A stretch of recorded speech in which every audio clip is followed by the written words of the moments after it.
अब देखिए, जब हम बात करते हैं इलेक्ट्रॉनिक रिकॉर्ड की तो सेक्शन 65A 65B ये सारे सेक्शंस हैं जो कम्स इनटू द पिक्चर। तो आपको मैं सबसे पहले बता दूं कि जो हम लोग आज केस डिस्कस कर रहे हैं वो केस डिस्कस करने की जरूरत क्यों पड़ी और सुप्रीम कोर्ट में ये केस गया क्यों पहले।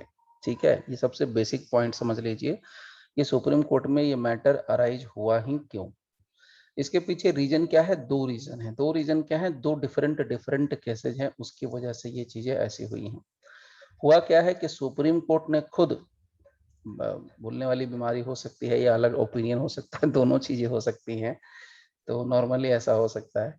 तो हमारे पास क्या मुद्दा है वो जरा समझिए कि सुप्रीम कोर्ट में क्या हुआ है कि डिवीजन बेंच, देखिएगा डिवीजन बेंच में सेक्शन 65B का इंटरप्रिटेशन चल रहा था इंडियन एविडेंस एक्ट का।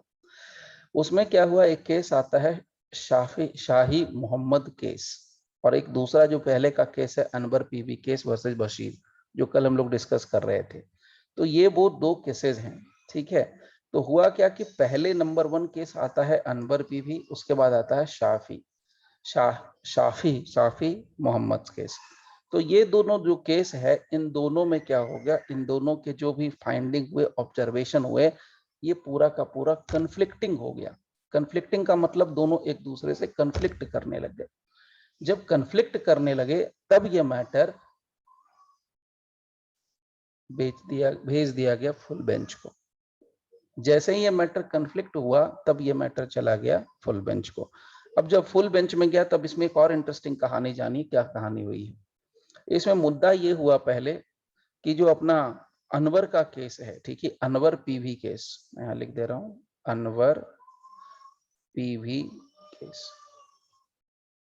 तो ये अनवर पीवी का केस है। आज के डेट में ये केस बहुत इंपॉर्टेंट है, मैं पहले ही बता दे रहा हूँ, रिसेंट जजमेंट है। ठीक है, और ये बहुत इंपॉर्टेंट इसीलिए है कि हर चीज इस केस के डायरेक्शन से चलने वाली है। इसमें ट्रायल कोर्ट को भी ऑब्जर्वेशन दिया गया है, डायरेक्शन दिया गया है, बहुत सारी अथॉरिटीज को भी डायरेक्शन दिया गया। तो हर चीज मैं बता दूंगा इसकी। इससे बहुत सारे क्वेश्चंस बनते हैं प्रीलिम्स के पॉइंट ऑफ व्यू से, मेंस के पॉइंट ऑफ व्यू से, और अगर किसी एग्जाम में पूछ दिया जाए या इंटरव्यू में पूछ दिया जाए तो कोई बहुत बड़ी बात नहीं होगी। ठीक है, क्योंकि ये अपने आप में अभी तक का लैंडमार्क जजमेंट हो गया है 3 केसेस की वजह से। तो होता क्या है, आप इसको पहले समझिए।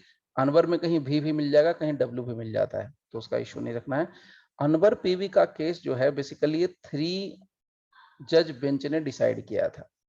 ठीक है, ये जो है 3 जज बेंच ने डिसाइड किया, नंबर 1।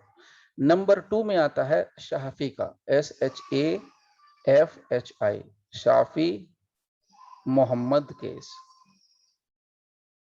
ये जो शाफी मोहम्मद केस आता है ये इसके बाद आता है।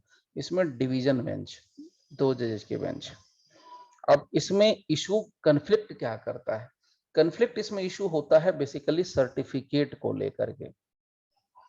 मतलब झगड़ा इस बात का होता है, सर्टिफिकेट अंडर सेक्शन 65B, इसको लेकर के डिस्प्यूट अराइज होता है। उसमें ये बात होती है कि क्या is it mandatory to issue certificate, or is it mandatory to attach certificate under section 65B in judicial proceedings? क्या कोर्ट में अगर किसी भी जुडिशियल प्रोसीडिंग में जब तक कि 65B का सर्टिफिकेट नहीं लगाया जाएगा तब तक जो भी एविडेंस है, जो इलेक्ट्रॉनिक फॉर्म में एविडेंस है, उसकी एडमिसिबिलिटी नहीं हो सकती है। क्वेश्चन क्या था? अगर अगर किसी के पास, किसी भी पार्टी के पास इलेक्ट्रॉनिक एविडेंस है तो इलेक्ट्रॉनिक एविडेंस की एडमिसिबिलिटी के लिए क्या सर्टिफिकेट लगाना जरूरी है under section 65B of Indian evidence act, जैसा कि सेक्शन 65B कहता है। तो ये सबसे बड़ा क्वेश्चन निकल के आया और दोनों में दो बातें हो गई। इस मोहम्मद के केस में कहा गया, शाफी मोहम्मद के केस में जरूरी नहीं है, इसमें कहा गया जरूरी है।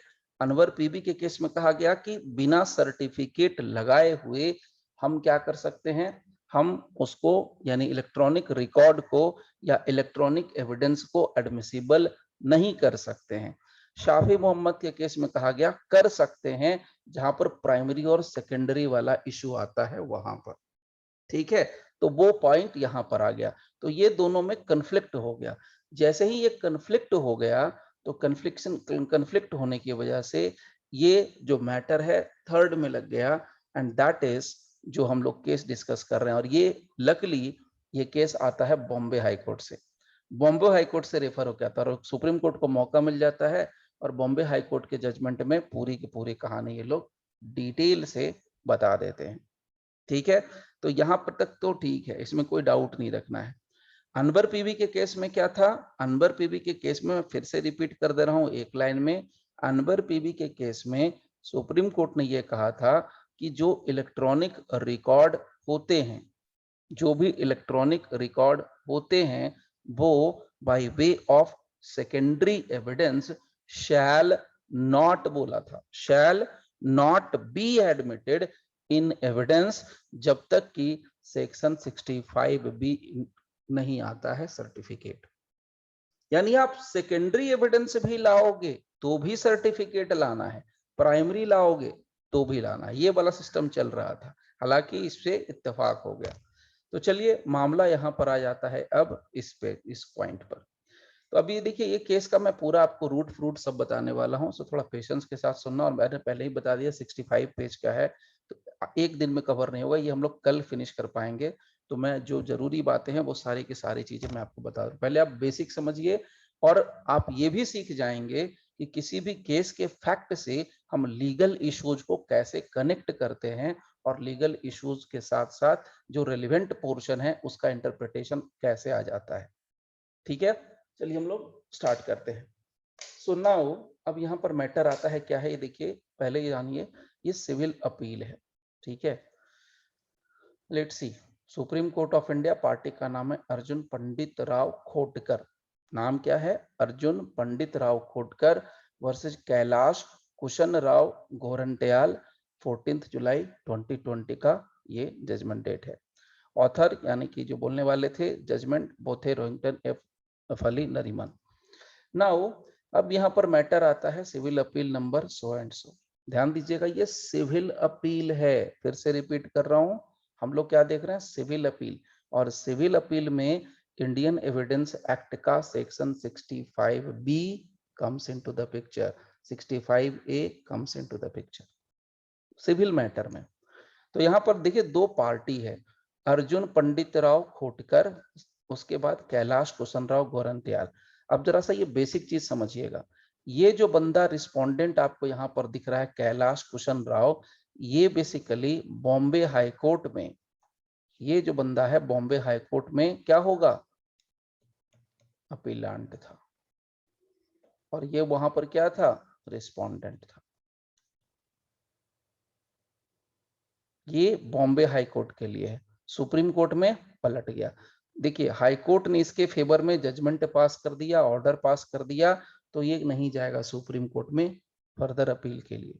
लेकिन चूंकि इसके खिलाफ चला गया अर्जुन पंडित राव खोटकर के, इसलिए चला गया। नाउ सी, अब यहाँ पर देखिएगा, यहाँ पर देखिए सिविल अपील है, अब दो अलग अलग सिविल अपील होते हैं। पहले बेसिक से चीज एक एक चीज समझ लीजिए।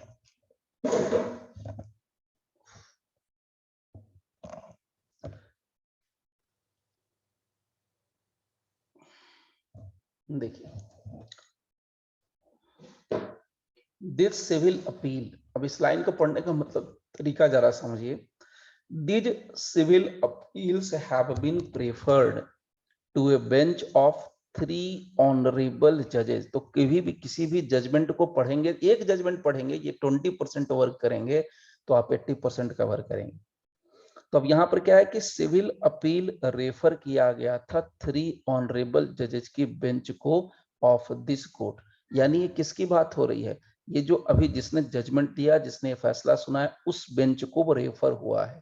यानी यहाँ पर आप देख सकते हैं आरएफ नरीमन, रविंदर भट्ट और सुब्रमण्यम, तो इन जजेस की जो बेंच थी उसमें मैटर रेफर होके आता है कहां से, by A division bench, reference order dated, signature उसमें क्लियर नहीं था, सुषमा कुमारी बजाज, डेट आप देखिए 2019 यानी 2019 का है, 26 जुलाई का है।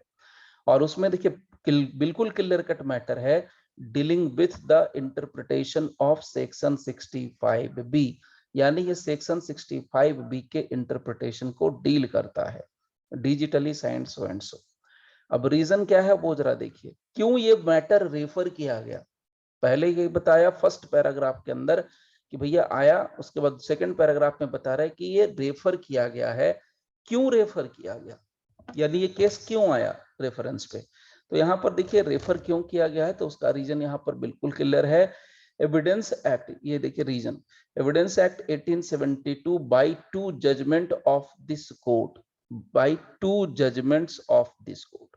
रेफर करने का कारण है वो 2 जजमेंट जो कि सुप्रीम कोर्ट के ही हैं, in the reference order after quoting Anvar PV versus PK Basheer. तो एक जजमेंट तो ये हो गया, इसका साइटेशन यहां दे दिया इन्होंने, 2014 वॉल्यूम 10 SCC 473, ए 3 जज bench decision of this court, जो मैंने आपको शुरू में बताया। तो पहला जो कारण बना ये judgement, it was found that a division bench judgement in SLP criminal number so and so reported Shafi Mohammad versus Himachal Pradesh 2018 volume 2 may need reconsideration by a bench of larger strength।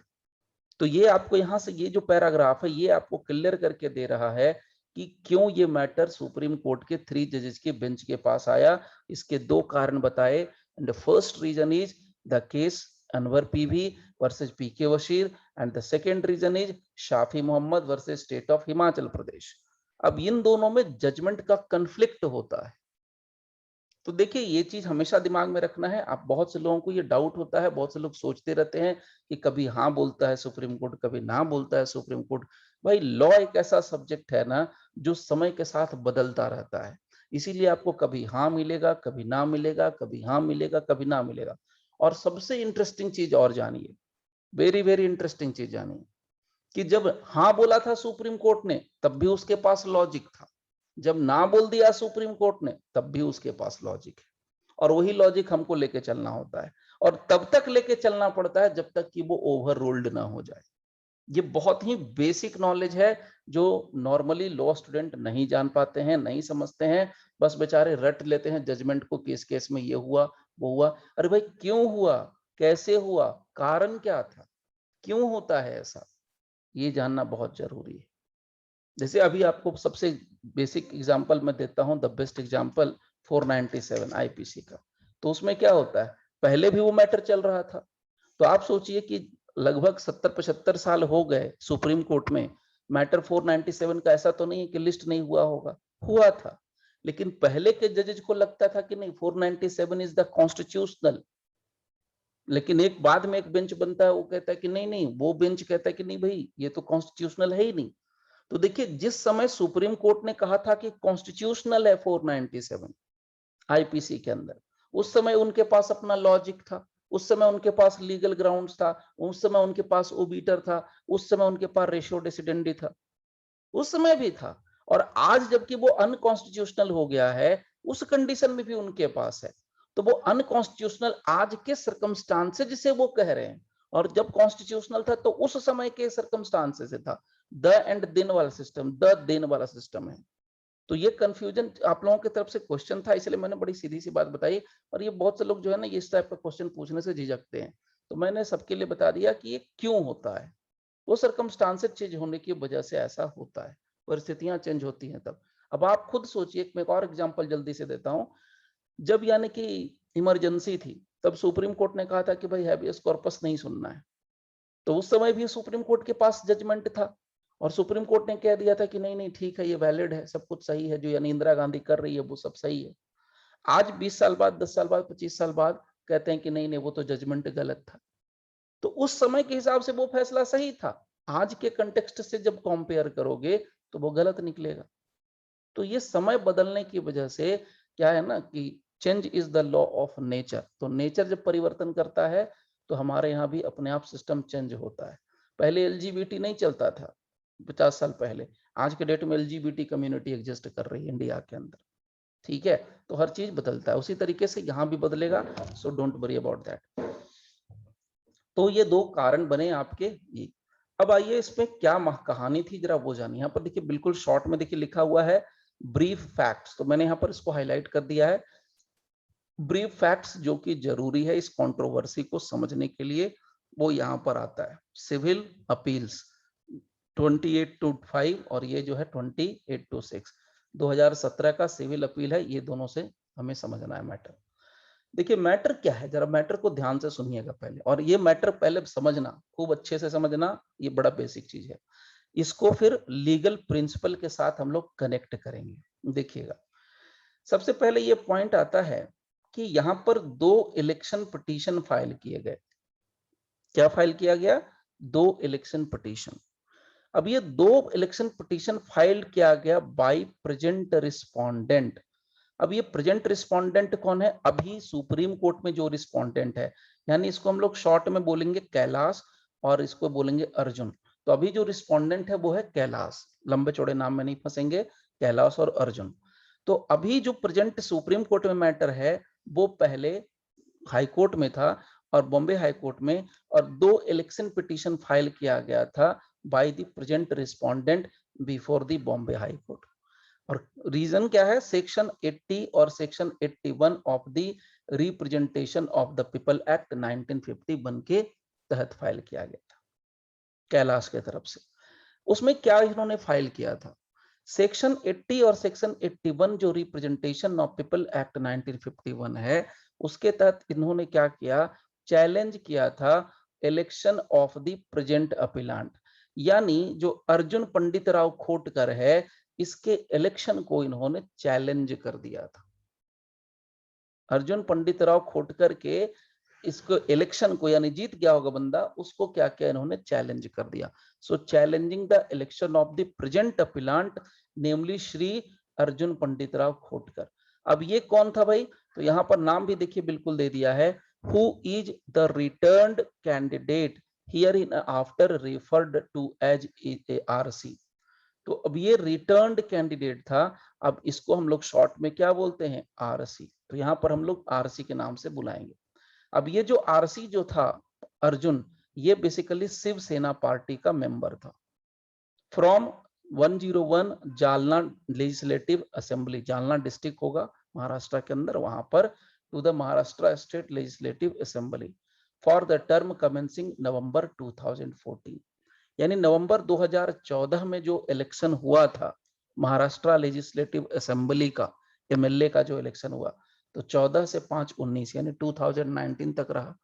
तो 2014 के अंदर जो इलेक्शन हुआ था उसमें ये भाई साहब जीत गए। कौन? अर्जुन पंडित राव खोटकर, यानी अर्जुन।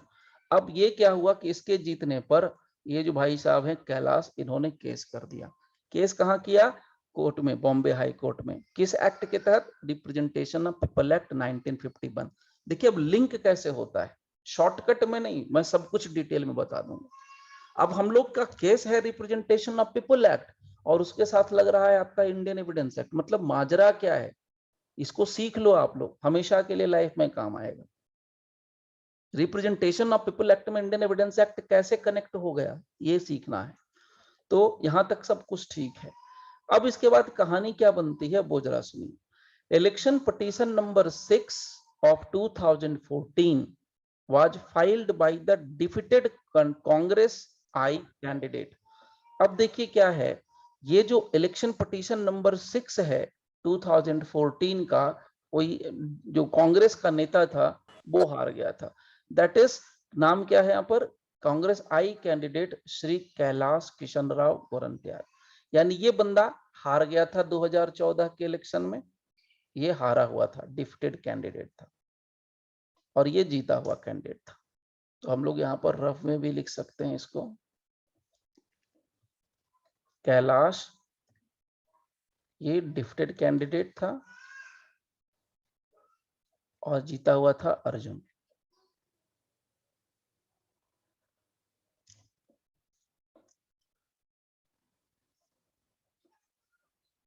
विनिंग कैंडिडेट था।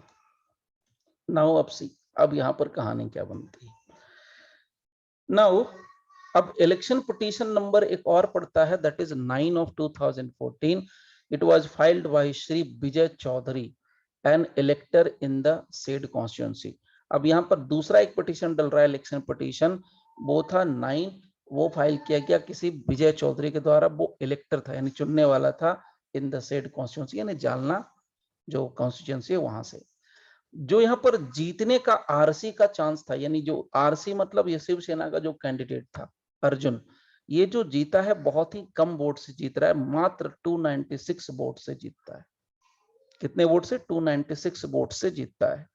द आरसी हैविंग सिक्योर्ड 45 इतना वोट्स, और कैलाश किशन राव को जो वोट मिलता है 44,782। तो देखिए जो जीतने का मार्जिन है वो जस्ट 296 वोट्स, यानी अगर हम लोग राउंड फिगर में बोलें तो लमसम 300 वोट से मात्र जीतता है। अब यहां पर ध्यान से समझते चलना, आपको माइंड में ये रखना है कि कैसे लिंक हो रहा है, कैसे इंडियन एविडेंस एक्ट ये रिप्रेजेंटेशन ऑफ पीपल एक्ट के साथ लिंक होता है, वो जरा देखिए कैसे घसीट गया, कैसे खींच गया, वो देखिए। अब यहां तक तो सब कुछ ठीक है, कोई दिक्कत नहीं होना चाहिए कि जीत गया एक हार गया, जो हार गया सो वो केस किया, बस सीधी सी बात है यहां तक के लिए। यानी बॉम्बे हाईकोर्ट की कहानी आपको बता दी। तो बॉम्बे हाईकोर्ट में कौन था वो भी आपको बता दिया। तो यहाँ पर अगर आपको लगता है तो आप यहाँ लिख सकते हैं बॉम्बे हाई कोर्ट। तो जीतेगा वो तो जाएगा नहीं, डिफेक्टेड कैंडिडेट गया था और ये हारा हुआ candidate. Now coming to the next part. अब जरा सा देखिए ध्यान से, the entirety of the case before the high court had revolved around 4 sets of nomination। Nomination तो सबको समझ में आता है कि नॉमिनेशन फाइल होता है जिसको नामांकन प्रक्रिया हिंदी में बोलते हैं। तो जो बॉम्बे हाई कोर्ट में रिप्रेजेंटेशन ऑफ पीपल एक्ट के सेक्शन 80 और 81 के तहत जो पिटीशन लगे थे, उसमें जो मेन मुद्दा जो घूम रहा था बॉम्बे हाई कोर्ट में, वो मुद्दा घूमता है 4 सेट ऑफ नॉमिनेशन, यानी जो हिंदी में बोलते हैं ना 4 चरणों में नामांकन की प्रक्रिया, that is what is called 4 sets of nomination. तो वो 4 सेट्स ऑफ नॉमिनेशन पेपर यहाँ फाइल्ड होता है बाय द आरसी, यानी कि कह रहा है कि 4 sets of nomination paper that had been filed by the RC. RC मतलब जो कैंडिडेट जीत गया, आरसी का नाम मतलब यहाँ पर देख सकते हैं रिटर्न कैंडिडेट अर्जुन पंडित राव यानी Arjun. Now it was the case of the present respondent, यानी जो कैलाश भाई साहब है उनका ये केस है। उनका ये कहना था कि हरेक सेट ऑफ नॉमिनेशन पेपर जो डाला था, उस हरेक सेट जो नॉमिनेशन पेपर था उसमें डिफेक्ट था सब्सटैंशियल नेचर का, and that therefore all 4 sets of nomination papers having been improperly accepted by returning officer of the election commission. यानी 4 सेट में फॉर्म फाइल कर रहा है, अब चारों सेट में कह रहा है कि भाई ये गड़बड़ है। इसमें क्या किया गया, जानबूझ के कुछ न कुछ गलती की गई, सब्सटैंशियल कुछ डिफॉल्ट था, फॉल्ट था, डिफेक्ट था। उसके बावजूद वहां पर एक महिला होती है इलेक्शन कमीशन की तरफ से रिटर्निंग ऑफिसर, जिसका नाम है श्रीमती मुत्था। अब ये जो श्रीमती मुत्था है ये क्या करती है, जो शिवसेना का जो कैंडिडेट है उसका सारा का सारा नॉमिनेशन एक्सेप्ट कर लेती है। नॉमिनेशन से ही झगड़ा शुरू हो रहा है, जीतने के बाद नॉमिनेशन पे ऑब्जेक्शन हुआ है, जीतने के पहले नहीं हुआ है। जब 300 वोट से जीत गया तब ये बात झगड़े पे आ रही है। Now it was the contention of the present respondent that the late presentation of nomination form number 43 and 44 by the RC। मतलब क्या है, मतलब बड़ा सीधा है कि ये जो हारा हुआ कैंडिडेट था ये बॉम्बे हाई कोर्ट में जाके कहता है कि जनाब मैटर ये है कि जो प्रेजेंटेशन हुआ था नॉमिनेशन फॉर्म का वो लेट से था, लेट प्रेजेंटेशन था फॉर्म नंबर 43 और 44 का जीते हुए कैंडिडेट की तरफ से, दैट इज अर्जुन की तरफ से जो फाइल हुआ था वो लेट हुआ था। और उसके बावजूद मुत्था जो महिला है इलेक्शन ऑफिसर, जो है इलेक्शन कमीशन के ऑफिसर, उसने एक्सेप्ट कर लिया। तो फैक्ट एकदम क्लियर रखेंगे तो पूरी कहानी आपको आगे लीगल सब कुछ इशू क्लियर होगा। ठीक है, तो यहां तक तो सब ठीक है। पहले में ऑब्जेक्शन लगाया, 300 वोट से जीता, यहां पर कहानी क्लियर कर दी कि भाई लेट से प्रेजेंटेशन हुआ, फिर भी एक्सेप्ट कर लिया। In as much as they were filed by the RC after the stipulated time of 3 PM. अब कैसे नॉमिनेशन फॉर्म में गड़बड़ हुई वो सुनिए। लेट प्रेजेंटेशन कैसे हुआ? क्योंकि जो टाइम रहता है फाइल करने का वहां पर 3 बजे दोपहर तक का था, 3 बजे दोपहर तक का था, लेकिन उसके बावजूद वो जो शिवसेना का कैंडिडेट है अर्जुन, वो लेट से फाइल करता है और फिर भी इलेक्शन कमीशन उसका क्या करता है, रख लेता है नॉमिनेशन, और उसको बाद में विनिंग कैंडिडेट भी डिक्लेयर कर देता है। ये सब एक हारा हुआ कैंडिडेट बॉम्बे हाई कोर्ट में सारा चीज क्लियर कर रहा है। और ये कब की कहानी है? 27 सितंबर 2014 की कहानी, 2014 की कहानी। rendered such nomination forms not being filed in accordance with law. So नियम के हिसाब से 3 बजे के पहले तक फाइल हो जाना चाहिए, लेकिन ये 3 बजे के बाद फाइल करता है अर्जुन, उसके बावजूद इलेक्शन कमीशन उसको क्या करता है, एक्सेप्ट कर लेता है, एडमिट कर लेता है। ये नियम के हिसाब से उसको क्या करना चाहिए था, रिजेक्ट करना चाहिए, फिर भी उसको क्या कर दिया, एक्सेप्ट कर लिया। नाउ अब ये बात कैसे ये कह रहा है ये जरा सुनिए। अब यहां से आपकी कहानी में एंट्री होती है इंडियन एविडेंस एक्ट की। मैं छोटी से छोटी चीज बता के चल रहा हूं। अब यहां से शुरू होता है इंडियन एविडेंस एक्ट का जलवा। देखिए कहानी क्या है। अब कोर्ट ने पूछा कि भाई तुम ये कैसे कह रहे हो कि 3 बजे के बाद में पेपर फाइल किया गया है। पूछा गया कि 3 बजे के बाद फाइल किया गया, तो तुम कैसे कह रहे हो? कैलाश से पूछा गया कि अर्जुन कैसे लेट फाइल किया। तो यहां देखिए बिल्कुल क्लियर कहा है, थर्ड पॉइंट में यहां पर बिल्कुल क्लियर कहा है कि the respondent sought to rely upon video camera arrangements that were made both inside and outside the office of the RO. ध्यान दीजिएगा, बहुत इंटरेस्टिंग और इंपॉर्टेंट पॉइंट। एक जज को ये समझना चाहिए, एक लॉ स्टूडेंट को समझना चाहिए, एक लॉयर को समझना चाहिए। अब यहां से इंडियन एविडेंस एक्ट एंट्री ले रहा है धीरे धीरे। अब पूछा गया कि तुम कैसे भरोसा करते हो, साक्ष्य क्या है, सबूत क्या है, एविडेंस क्या है? तो बोला जी कैमरा लगा हुआ था जी, वीडियो कैमरा बाहर गेट के तरफ भी लगा हुआ था और अंदर भी लगा हुआ था। तो कैमरा के जो रिकॉर्डिंग है, जो सीसीटीवी फुटेज होगा जो कैमरा में रिकॉर्ड हुआ, उसके बेस पर ये बोल रहा है। See so according to the respondent यानी Kailash, the nomination papers were only offered at 3:53 PM। यानी कि जो ये बंदा शिवसेना का कैंडिडेट गया है नॉमिनेशन फाइल करने, उसको तो 4 बजे फॉर्म ही मिला है और 3 बजे तक नियम है। नियम क्या है, रूल क्या है? रूल कहता है कि 3 बजे तक नॉमिनेशन कंप्लीट हो जाना चाहिए और कमबख्त को 4 बजे फॉर्म मिलता है। That is 3:53 PM, beyond 3 PM। As a result of which it was clear that they had been filed out of time। सही बात है। अगर आप इस वर्जन को ध्यान से समझेंगे और समझ रहे हैं तो आपको खुद समझ में आ रहा है कि ये तो नियम की बोलते हैं ना हिंदी में, धज्जियां उड़ा देना, नियम को उड़ा देना फूंक करके, वो चीज होगी। और वो भी रिटर्निंग ऑफिसर उड़ा रहा है, शिवसेना कैंडिडेट के फेवर में उड़ा रहा है। तो एक तरह से क्या हुआ, ऑफिसर ने फेवरिज्म कर दिया। अगर ये बात को अभी तक कंसीडर किया जाए तो।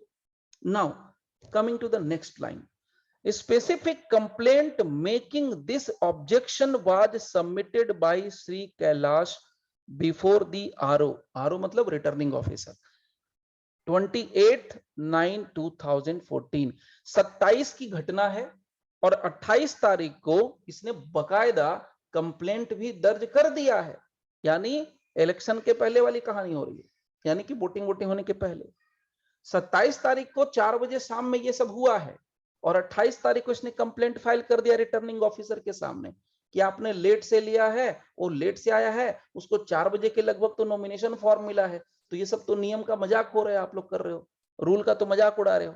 और वो कब किया है कंप्लेंट? 11 AM में जाके किया है, सुबह सुबह 11 बजे जाके तुरंत कर दिया है। इन विच उसी कंप्लेंट के अंदर ये रिक्वेस्ट डाला गया रिटर्निंग ऑफिसर से। It was requested that the RO reject the nomination form। इसी कंप्लेंट में रिटर्निंग ऑफिसर से ये रिक्वेस्ट किया गया, प्रेयर किया गया कि भाई जो कैलाश है, सॉरी वो अर्जुन है, अर्जुन का नॉमिनेशन फॉर्म रिजेक्ट कीजिए, क्योंकि वो नियम के अगेंस्ट चला गया। टाइम 3 बजे का है, आप 4 बजे देते हैं नॉमिनेशन फॉर्म और आप मजे से एक्सेप्ट भी कर रहे हैं। That had been improperly accepted. क्या बोला? That had been improperly accepted. So this request was rejected by the returning officer on the same day. देखिए कचरा वहीं से शुरू हुआ। सुप्रीम कोर्ट में नहीं कचरा होता है, सुप्रीम कोर्ट कचरा साफ करने के लिए बैठा हुआ है। कचरा कौन शुरू कर रहा है? Returning officer. तो ये अफसर के यहां से निकलता है, जिनको जो लोग सोचते हैं कि अफसर हैं, वो अफसर के यहाँ से कचरा निकलना शुरू हो गया, यहाँ से रायता फैलना शुरू है। ध्यान से समझिएगा।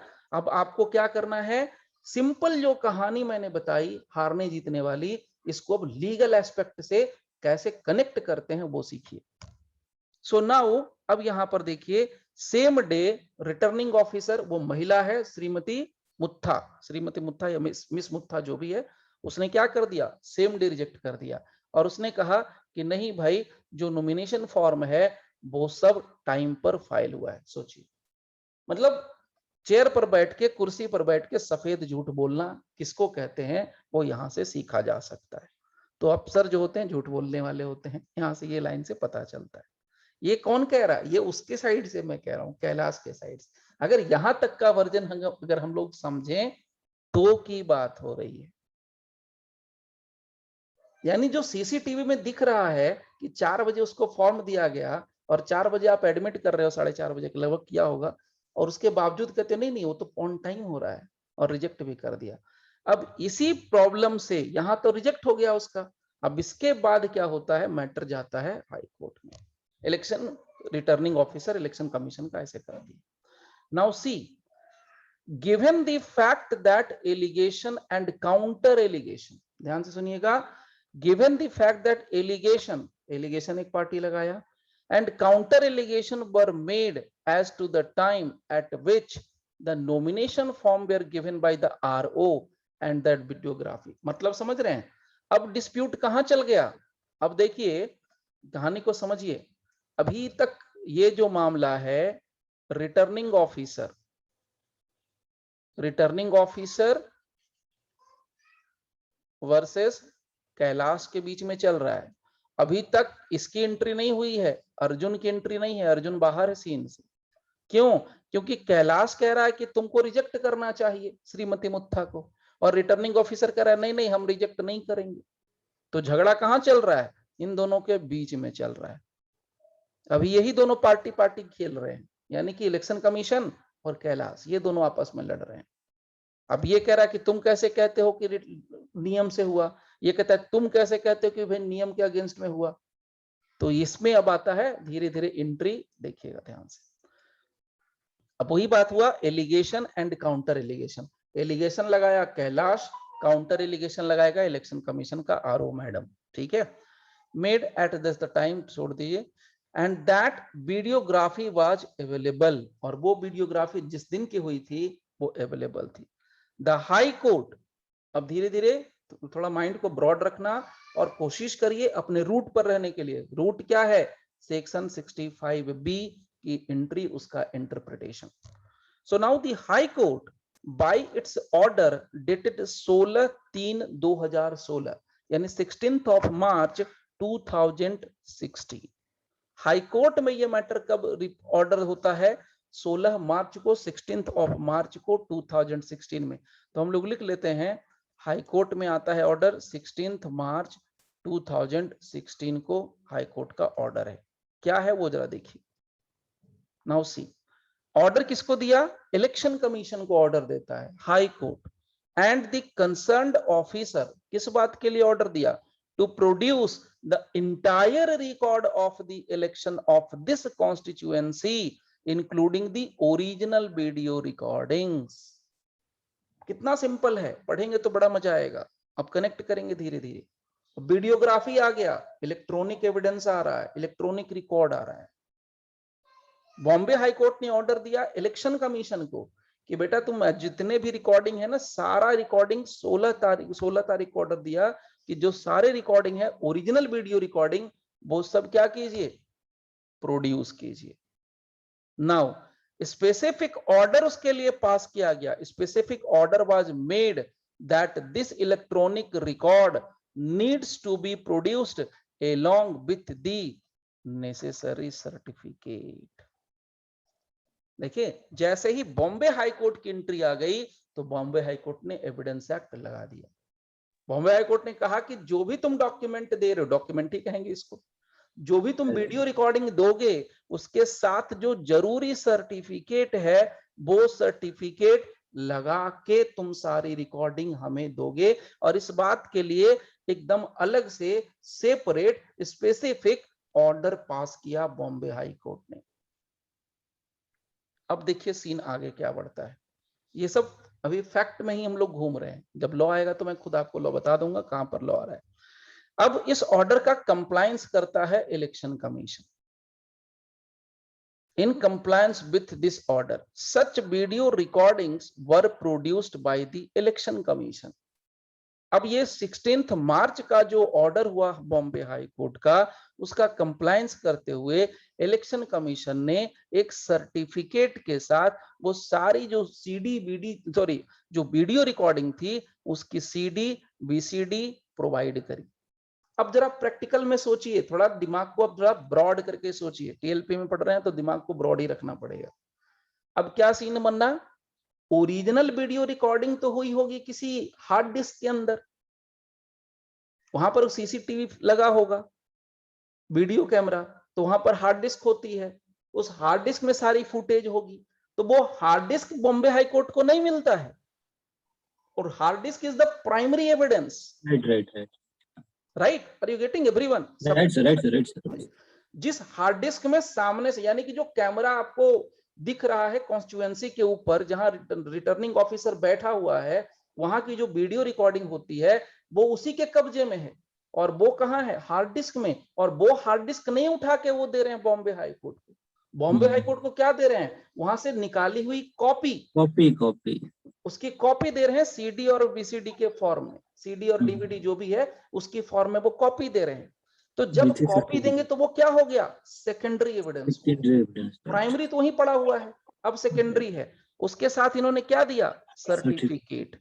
अब सर्टिफिकेट में क्या लिखा था सुप्रीम कोर्ट ने उसको भी मेंशन किया है, वो जरा सुनिए कैसे उन्होंने सर्टिफिकेट बनाया। देखिए, this is to certify that CDs in respect of video recording done on 2 days of filing nomination form of dated 26 September and 27 September 2014 which were present in the record are produced।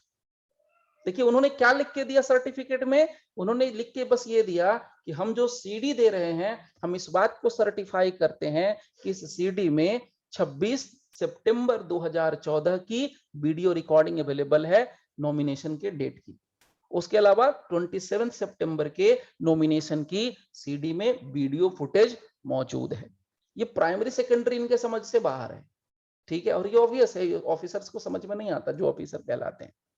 IAS को नहीं पता रहता है primary secondary, उनको अलग से training लेनी पड़ती, फिर लॉयर क्या करेगा, हम और आप क्या करेंगे, सब वही जान जाएंगे। तो सो नाउ सी, अब ये यहां तक लिख के दिया। उसके बाद देखिए सिग्नेचर होता है यहाँ पर असिस्टेंट रिटर्निंग ऑफिसर का, और यहाँ देखिए बिल्कुल क्लियर लिखा है 101 जालना लेजिस्लेटिव असेंबली कॉन्स्टिट्यूएंसी तहसीलदार Jalna, signature returning officer Jalna constituency assembly constitution. ये देखिए, तो देखिए असिस्टेंट रिटर्निंग ऑफिसर का सिग्नेचर है, इसके अलावा रिटर्निंग ऑफिसर का सिग्नेचर है, यानी ये बॉस है, ये उसके अंडर का है, उसका असिस्टेंट हुआ तो नीचे हो गया ना, तो बॉस का भी है और उसके असिस्टेंट का है, दोनों का सिग्नेचर है, ठीक है। अब ये क्या हो गया, सीडी डीवीडी चला गया कहां, बॉम्बे हाई कोर्ट। किस डेट से ऑर्डर से, 16 मार्च 2016 के ऑर्डर से, ठीक है। नाउ अब जरा देखिएगा कांड कब हुआ है, 2014 में, यानी 2014 में। घटना कब हुई है, डेट कब की है, डेट है 26 सितंबर 2014 और 27 सितंबर 2014 ये डेट ऑफ अक्रेंस है, जिस दिन घटना हुई है। अब देखिए ये सब सिविल मैटर है, कैसे घुस रहा है इसमें एविडेंस एक्ट, धीरे धीरे देखते जाइए, बहुत मजा आएगा आपको। ये आप में से ही किसी ने भेजा है, इस केस को डिस्कस कीजिए, तो मैं डिस्कस कर दे रहा हूँ डिटेल में। नाउ सी, अब यहाँ पर मैटर क्या आ रहा है, CDs and DVDs were prepared by the high court itself, छोड़ दीजिए ट्रांसक्रिप्ट्स, यहाँ पर देखिए ये वाली लाइन, इसको मिलाकर पढ़ेंगे। Transcripts of the contents of this CDs and VCDs were prepared by the high court itself. तो ट्रांसक्रिप्ट्स का मतलब उसकी जो अंदर की कॉपी कंटेंट होगा वो। अब उससे क्या निकला, हाई कोर्ट के अंदर दो issues, issues number 6 and issues number 7।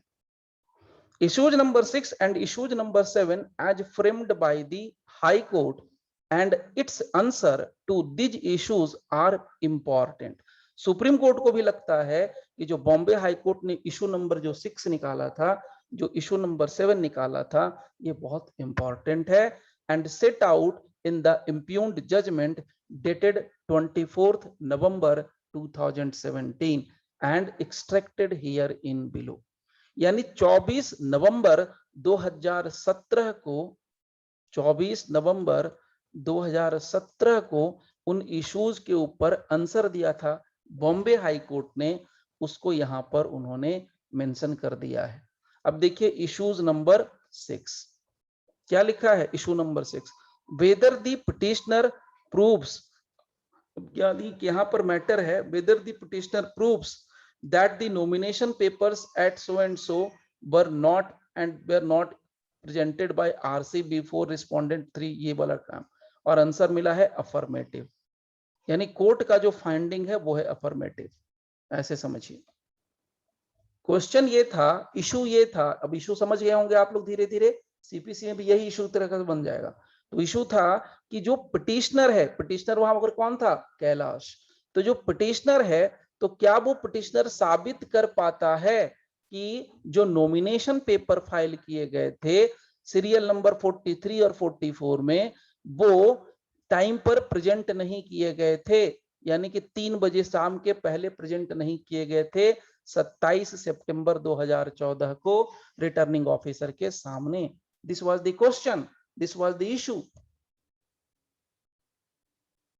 अब ये इशू को क्या करना है, डिसाइड करना है।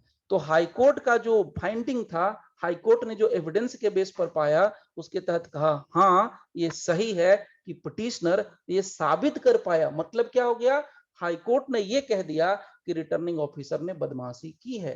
हाईकोर्ट ने ये कह दिया कि रिटर्निंग ऑफिसर को उसका, किसका, अर्जुन का नॉमिनेशन को रद्द करना चाहिए, ये कह रहा है बॉम्बे हाईकोर्ट। बिल्कुल क्लियर है। नाउ अब यही बात यहां पर आई फिर से। Now see, whether the petitioner proves affirmative, ये A B forms of the respondent return, छोड़ दीजिए इसको कि 3 बजे आया कि नहीं आया, 3 बजे के पहले आया कि 3 बजे के बाद आया। कहानी क्या है आपको पता है कि 3 बजे दोपहर के पहले तक फाइल होना चाहिए, और वहां 4 बजे के लगभग तो फॉर्म ही मिल रहा है। अब उस दोनों का आंसर जो है इशू नंबर 6 और इशू नंबर 7 का, हाई कोर्ट ने अपने जजमेंट में रिकॉर्ड किया है। जजमेंट का पैरा नंबर है 60। अब ये अचानक से बहुत से लोगों को लगता है ये सर 60 कहां से टपक गया, तो इसलिए मैंने आपको आंसर दे दिया। 60 जो है बॉम्बे हाई कोर्ट के जजमेंट का पैरा नंबर 60 है, वहां पर ये इश्यूज नंबर 6 और 7 को रखा गया, वहां पर इसका आंसर दिया गया। हमारा सुप्रीम कोर्ट का जो केस में जजमेंट है, उसका हम पैरा नंबर 7 पे चल रहे हैं। ठीक है, अब थोड़ा लीगल एस्पेक्ट को धीरे धीरे समझना है। धीरे धीरे समझेंगे तो एकदम क्रिस्टल क्लियर कॉन्सेप्ट होगा। मैं गारंटी दूंगा कि आप कभी भूलेंगे नहीं, एकदम 101%। कुछ भी क्वेश्चन बने, कैसा भी क्वेश्चन बने, आप हर चीज समझ लेंगे।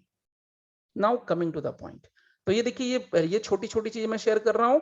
ये जो 7 दिख रहा है, ये सुप्रीम कोर्ट के जजमेंट का है, और ये 60 दिख रहा है, ये बॉम्बे हाई कोर्ट के जजमेंट का है, para number. So now see, many applications were given by the petitioner of election petition number 6/2014। अब देखिए कहानी क्या बनता है। बॉम्बे हाई कोर्ट ने यह कहना शुरू कर दिया कि भाई पिटिशनर कौन था, कैलाश। तो जो पिटिशनर कैलाश है, उसने बहुत सारे पिटिशंस दिए थे, किसके लिए, कि भाई हमको क्या चाहिए, हमें चाहिए वीडियो रिकॉर्डिंग की फुटेज चाहिए। हम उस फुटेज से साबित कर पाएंगे कि जो बंदा है, क्या नाम था उसका, नाम भूल गया, क्या नाम था, क्या अर्जुन नाम सर। था? हाँ, अर्जुन अर्जुन। अर्जुन, यस। तो जो अर्जुन था उसका जो नॉमिनेशन है वो गलत है, यानी ऑन टाइम नहीं है, आफ्टर टाइम है, उस सीसीटीवी फुटेज से क्लियर हो जाएगा। तो वो सीसीटीवी फुटेज पाने के लिए बहुत बार एप्लीकेशन किसने लगाई, कैलाश ने लगाई। सो get the copies of electronic record in respect of aforesaid incident with certificate as provided in section 65B of the evidence act। Kailash जो है एप्लीकेशन मूव करता है रिटर्निंग ऑफिसर के पास कि जनाब आपने तो रिजेक्ट कर दिया मेरा एप्लीकेशन कि नॉमिनेशन खारिज कर दो, तो अब एक काम कीजिए, आप मेरे को सीसीटीवी फुटेज दीजिए उस 2 डेट का। अब वो सीसीटीवी फुटेज भी नहीं देते हैं इसको, कैलाश को। So the correspondence made with them show that even after leaving of the office by Srimati Mutha, the government machinery in charge of the record intentionally, देखिए यहां पर क्या लिख दिया, बहुत बड़ी बात हो गई, ये बॉम्बे हाई कोर्ट का कमेंट है, ये देखिए, intentionally avoided to give certificate as mentioned in section 65B of the Indian Evidence Act। मतलब जो फुटेज मांगा गया उसको जानबूझ करके मुत्था, जो श्रीमती मुत्था है इलेक्शन कमीशन की रिटर्निंग ऑफिसर, वो जानबूझ करके सर्टिफिकेट नहीं देती है, वीडियो भी प्रोवाइड नहीं करती है। समझ गए बात को, यानी कि उस बंदे को तो कुछ नहीं मिला, नेताजी को। देना आफ्टर, चाहिए था सर, हाँ सर्टिफिकेट देना चाहिए था ना सर 207 में से। देना चाहिए था लेकिन दिया नहीं ना। अब ये भाई रिटर्निंग ऑफिसर, इनको अलग ही गर्मी लगती है सबको गर्मी लगती है, पुलिस वाले को भी खाकी की गर्मी होती है, वकीलों को काले कोट की गर्मी होती है, तो सबको गर्मी लगती थी, इनको भी गर्मी लग रही थी। चलिए पॉइंट पे आते हैं, मुद्दे के बाद। सो after production of the record in the court, ध्यान से सुनिएगा, बंदे को तो नहीं मिला, कैलाश को वीडियो फुटेज नहीं मिली, इसमें कोई डाउट नहीं है, लेकिन जब हाईकोर्ट ने ऑर्डर किया था 16 मार्च को, तब हाईकोर्ट के पास मिलती है वो video footage. So after production of the record in the court, court में रिकॉर्ड प्रोड्यूस हुआ, this regard this court had allowed to election commission by order to give copies of such record to applicants. अब यानी Bombay high court ने ये order दे दिया returning officer को, election commission को, कि जो कॉपी, जो वीडियो फुटेज तुमने हाईकोर्ट को भेजी है हाईकोर्ट के ऑर्डर पर, उसकी कॉपी एप्लीकेंट को यानी कैलाश को भी प्रोवाइड कराओ, कैलाश को भी प्रोवाइड होनी चाहिए। बट आफ्टर दैट ऑल्सो, देखिए कितने ढीठ और जिद्दी लोग हैं, मैं नहीं कह रहा हूं, ये सुप्रीम कोर्ट के जजमेंट में लिखा है भाई, ये मैं नहीं कह रहा हूं। See, but after that also, इसके बावजूद भी the authority avoided to give copies by giving lame excuses, इसलिए इसको पिंक से कलर भी कर दिया है ताकि आप खुद पढ़ सकते हैं। अथॉरिटी मतलब यहां पर कौन है, इलेक्शन कमीशन। हाईकोर्ट के ऑर्डर की ऐसी तैसी कर दी इन्होंने, सोच लीजिए। अरे कॉन्टेम्प्ट नहीं होगा sir, contempt of court? Contempt देखेंगे बाद में, कोई फाइल करेगा तब ना हो। जी सर। यहां पर क्या है, अथॉरिटी ने अवॉइड कर दिया, कॉपी प्रोवाइड नहीं कराई। अब यहां पर देखिए बॉम्बे हाई कोर्ट का स्टेटमेंट क्या आता है। बॉम्बे हाई कोर्ट ने कहा it needs to be kept in mind, यानी बॉम्बे हाई कोर्ट का यह कहना है कि एक बात यहां पर ध्यान रखना चाहिए कि जो आरसी है, यानी जो जीता हुआ कैंडिडेट था अर्जुन, वो जिस पॉलिटिकल पार्टी से भी बिलोंग करता है उसका बीजेपी के साथ कनेक्शन है, यानी अलायंस था, यानी शिवसेना और बीजेपी का उस समय दोनों में साठगांठ थी, दोनों साथ में थे। बाद में अलग हो गए ना, ये उद्धव ठाकरे ये सब बन के आ गए, तो उस समय क्या था, दोनों के बीच में अलायंस था। Not only this, only in the state, यानी महाराष्ट्र की बात नहीं कर रहे हैं, but also at the centre, यानी सेंटर में भी बीजेपी की सरकार थी, अभी है, और उस समय महाराष्ट्र में भी बीजेपी की सरकार थी। इसके बावजूद जो रिटर्निंग कैंडिडेट है ये सब और ये जो ऑफिसर्स हैं ये सभी क्या हैं, अपने पावर का इस्तेमाल कर रहे हैं, ये इनको कहने का मतलब है।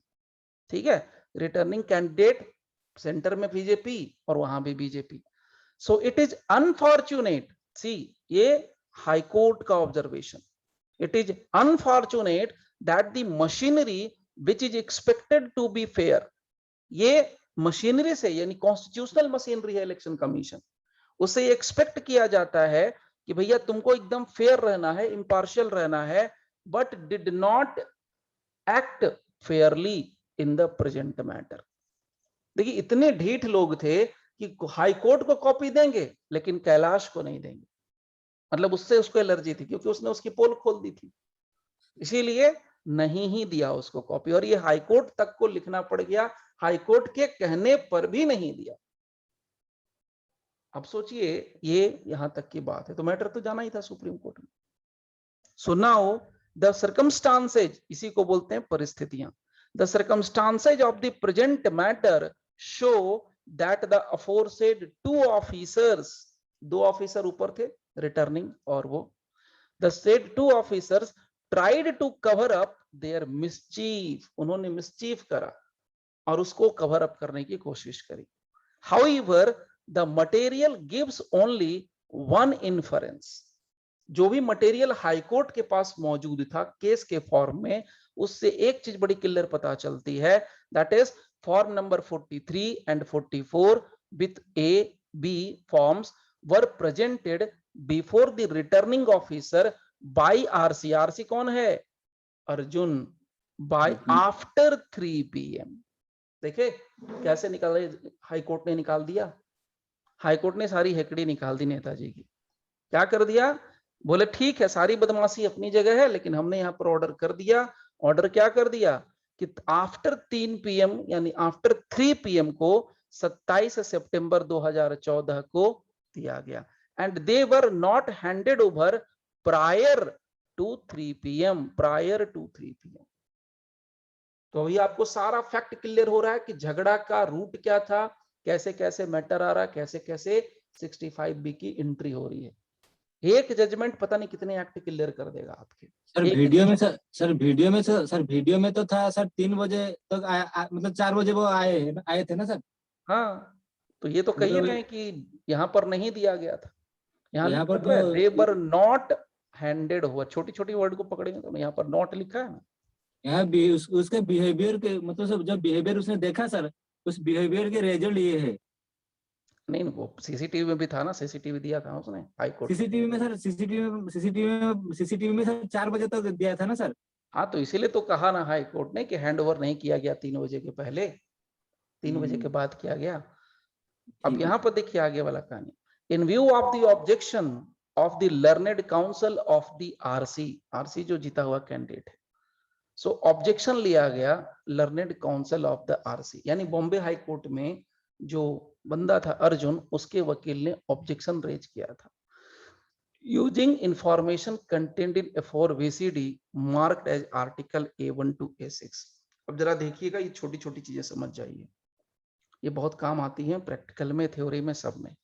ये यहाँ पर क्या कह रहा है, marked as article 1 to article 6, A1 to A6। ये क्या है A1 टू A6? देखिए हाईकोर्ट ने ऑर्डर किया इलेक्शन कमीशन को कि तुम सारी जो CD DVD जो भी है वो प्रोड्यूस कीजिए उस पर्टिकुलर डे की, नॉमिनेशन वाले डे की। तो उसने क्या किया, 6 CD बनाई होंगी, पूरी वीडियो रिकॉर्डिंग की, 6 DVD या CD जो भी है बनाई, और एक CD को उसने A1 कर दिया, दूसरी CD को A2 कर दिया, तीसरे को A3 किया होगा, चौथे को A4 किया होगा। तो उस तरीके से A1 से लेके A6 तक, यानी आर्टिकल 1 A1 से लेके A6 तक सारी की सारी पहुंचाई। This court had made order on 11th of July 2017 that the objection will be considered in the judgment। छोड़ दीजिए इसको। This VCD are already exhibited by this court, exhibit 70 to 75। Thus, if the contents of the aforesaid VCDs can be used in evidence, then the petitioners are bound to succeed in the present matters। अब यहाँ पर ये वाला part clear शुरू हो रहा है। देखिए वहां पर जब जैसे ही कोर्ट ने कहा, बॉम्बे हाई कोर्ट में, देखिए रूट नहीं पता होगा तो फिर आगे का मतलब ही नहीं, डायरेक्ट सुप्रीम कोर्ट की जजमेंट में जंप नहीं मारना चाहिए, आपको हाई कोर्ट का पता होना चाहिए कि पहले क्या हुआ। तो हाई कोर्ट में जैसे ही कैलाश का वकील बोला, कैलाश के फेवर में हाई कोर्ट ने बोल दिया कि भाई 3 बजे के बाद ही सब कुछ हुआ है, 3 बजे के पहले नहीं हुआ है। तो जो जीता हुआ कैंडिडेट था अर्जुन, उसका वकील वहां पर मौजूद था, उसका एडवोकेट वहां मौजूद था, उसने ऑब्जेक्शन ले लिया इस बात के ऊपर। तो हाईकोर्ट ने वहां कहा कि आपका जो भी ऑब्जेक्शन है वो हम जजमेंट के टाइम पर आपके ऑब्जेक्शन को सुनेंगे, ऐसा नहीं कि नहीं सुनेंगे, वी विल हियर, आप क्या ऑब्जेक्शन कहना चाहते हैं, बताना चाहते हैं, बताइएगा डिटेल में, वो हम जजमेंट के स्टेज पर सुनेंगे। तो अब यहां सुप्रीम कोर्ट ने लिख दिया आगे वाले पार्ट पर, अब ये कहा गया कि भाई जो सीडी थी वहां, जो वीसीडी थी, वीडियो सीडी, वो एग्जिबिट 70 to 75 हो गई। तो यहां पर कहा गया कि यदि हम कंटेंट की बात करें, कौन से कंटेंट, सीडी में जो फुटेज था उस कंटेंट की बात कर रहा है।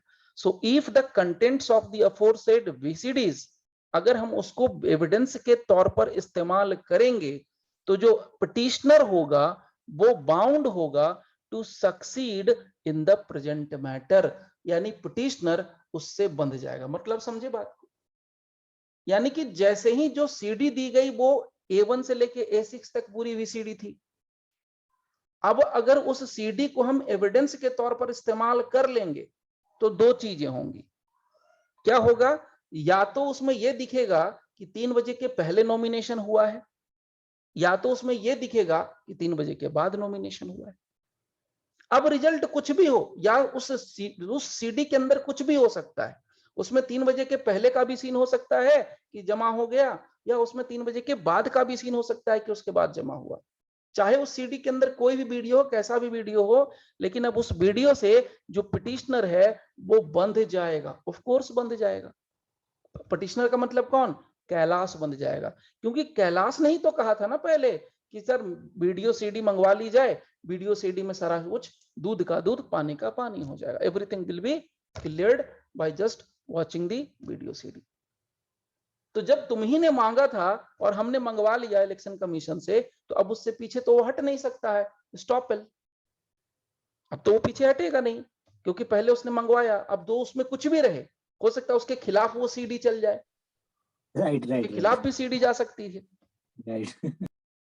तो हाईकोर्ट ने कह दिया कि देखो बेटा, खिलाफ जाएगा तो भी बात माननी पड़ेगी और फेवर में जाएगा तो भी बात माननी पड़ेगी। सो यही बात यहां पर आ गई, then the petitioners are bound, यहां पर क्या लिखा है, bound to succeed in the present matter. अब उसके बाद हाईकोर्ट यानी बॉम्बे हाईकोर्ट ने क्या किया, ये देखिए पैरा नंबर 8 है सुप्रीम कोर्ट का।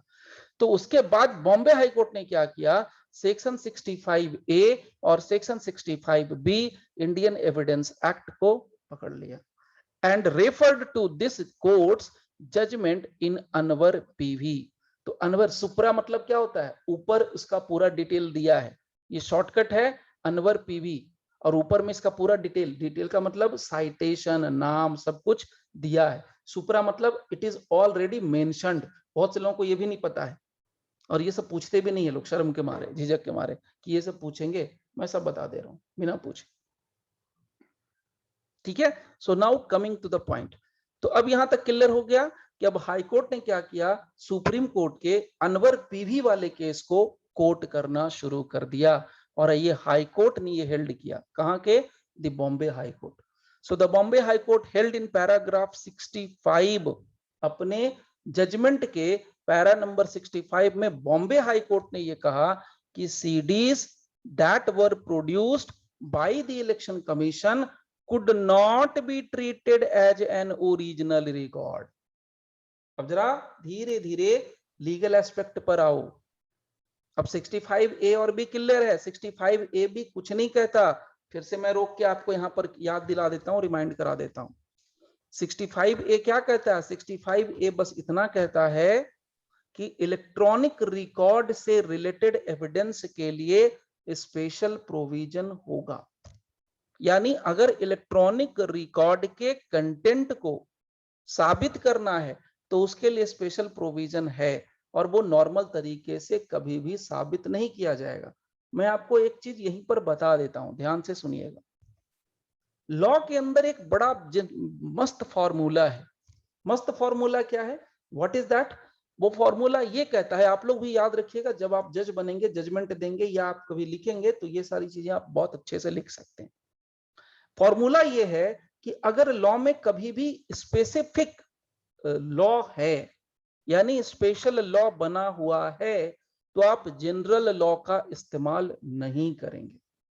ठीक है? अगर किसी पॉइंट पर हमारे पास स्पेशल लॉ है तो हम जनरल लॉ का इस्तेमाल नहीं करेंगे। ये बात समझ लीजिए। तो यहां तक तो क्लियर है। तो 65A कहता है कि इलेक्ट्रॉनिक रिकॉर्ड के कंटेंट को हम जनरल प्रोविजन से नहीं बल्कि स्पेशल प्रोविजन से साबित करेंगे। और स्पेशल प्रोविजन कहां दिया गया है, प्रोसीजर कहां दिया गया है? That is given under section 65B of the Indian evidence act. यहां तक भी ठीक है। अब सेक्शन 65B में जब हम जाते हैं तो वहां पर बताया है प्रोसीजर। वो क्या बोलता है कि भाई डॉक्यूमेंट पहले बनाओ, पहले तुम क्या करो, डॉक्यूमेंट बनाओ। तो डॉक्यूमेंट कब होगा? कहता है कि डॉक्यूमेंट तब होगा जबकि किसी इलेक्ट्रॉनिक रिकॉर्ड, कोई भी इलेक्ट्रॉनिक रिकॉर्ड को पहले क्या बनाना पड़ेगा? डॉक्यूमेंट। डॉक्यूमेंट के डेफिनेशन में आना चाहिए। जैसे ही वो डॉक्यूमेंट के डेफिनेशन में आएगा तब फिर हम उसको एडमिसिबल करेंगे या एविडेंस में वो आएगा। तो थोड़ा रुक करके समझिए इस पार्ट को। अब इसमें क्या है सुनिएगा ध्यान से। अभी मैंने जस्ट आपको बताया कि रिटर्निंग ऑफिसर ने बॉम्बे हाई कोर्ट को जो सीसीटीवी फुटेज प्रोवाइड कराया, that was not the original one. वो ओरिजिनल तो था नहीं, वो तो उनके ओरिजिनल हार्ड डिस्क में था। अब ऐसा या सर्वर पे होगा, चलिए मान लेते हैं सर्वर पे होगा इलेक्शन कमीशन के। तो इलेक्शन कमीशन ने सर्वर पर से तो पूरा का पूरा हार्ड डिस्क उठा करके बॉम्बे हाई कोर्ट में तो जमा नहीं किया था कि लो जनाब आपके लिए पूरा मैं सर्वर उठा के नोच के लेके आ रहा हूं, लो रख लो। ऐसा तो नहीं कहा। उन्होंने सर्वर पर से वीडियो की कॉपी निकाली उस दिन की और कॉपी करके बॉम्बे हाई कोर्ट को सीडी में बनाया, सीडी पकड़ा दिए बॉम्बे हाई कोर्ट को। तो बॉम्बे हाई कोर्ट ने क्लियर कट कहा कि जो सीडी मेरे पास आई, जो सीडी इलेक्शन कमीशन ने प्रोवाइड कराई, उसको हम ओरिजिनल रिकॉर्ड तो कतई नहीं मानेंगे। could not be treated as an original record। वो ओरिजिनल रिकॉर्ड तो है ही नहीं। and would therefore have to be proved by means of secondary evidence। तो भैया जब ओरिजिनल रिकॉर्ड है ही नहीं तो प्राइमरी एविडेंस के फॉल में कैटेगरी में नहीं फॉल करेगा। तो नहीं फॉल करेगा तो क्या करना पड़ेगा? उसको आप सेकेंडरी एविडेंस के जरिए साबित करिए। कैसे साबित करना पड़ेगा? सेकेंडरी एविडेंस के जरिए साबित कीजिए। अब यहां पर थोड़ा माइंड ओपन रखिए। अब जब सेकेंडरी एविडेंस से साबित करने के लिए कहा था, therefore have to be proved by means of secondary evidence।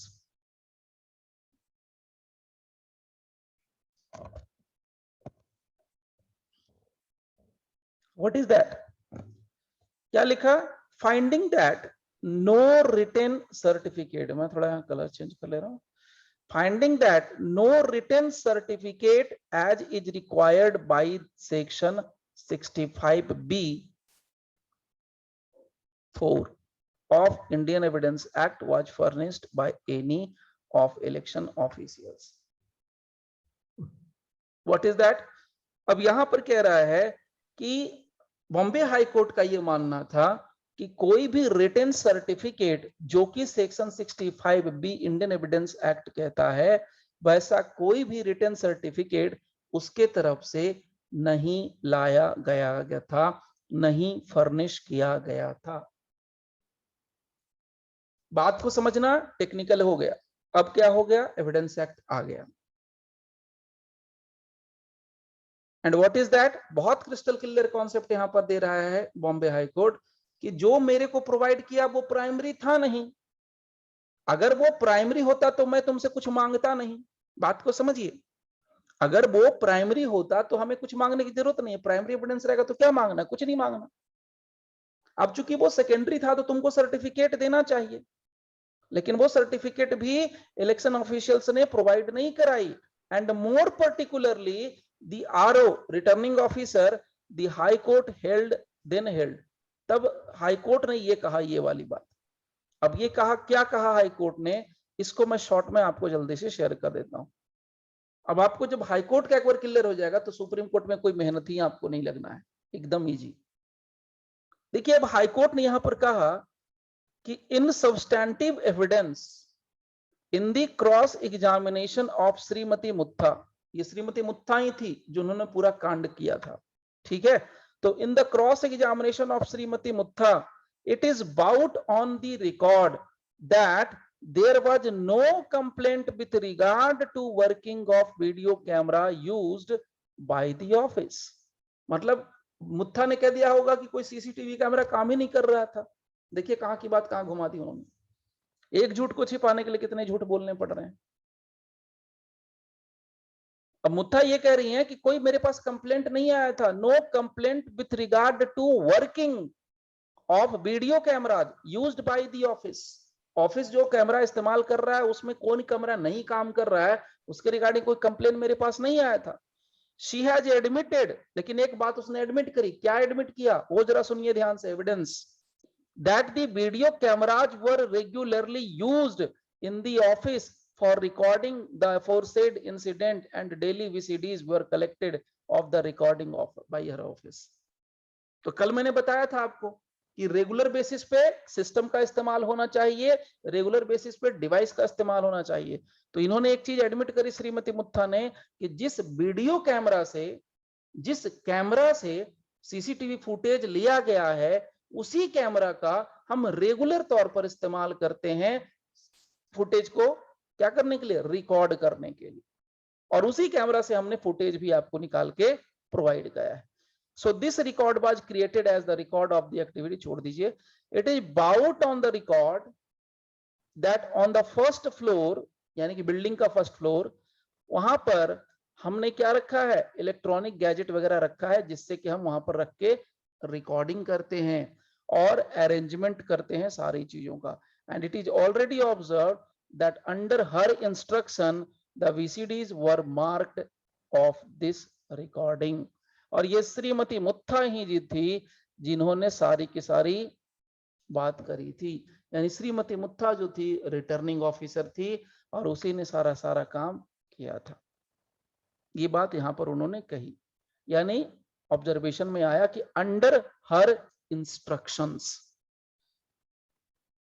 तो अब यहां तक तो सब कुछ क्लियर है, क्रिस्टल क्लियर है। कैसे एक इलेक्शन पिटीशन धीरे धीरे एविडेंस एक्ट की तरफ मूव करता जा रहा है वो चीज जरा समझते जाइए। अब यहां पर पूरी के पूरा ऑब्जर्वेशन है। अब मैं पूरा का पूरा ऑब्जर्वेशन इसमें नहीं लूंगा, मैं थोड़ा सा पार्ट सिर्फ लूंगा। ये वाला पार्ट जो है हाईकोर्ट का, ये लास्ट पार्ट है। अगर मैं कहूं तो ये पूरा का पूरा लास्ट पार्ट है बॉम्बे हाईकोर्ट का।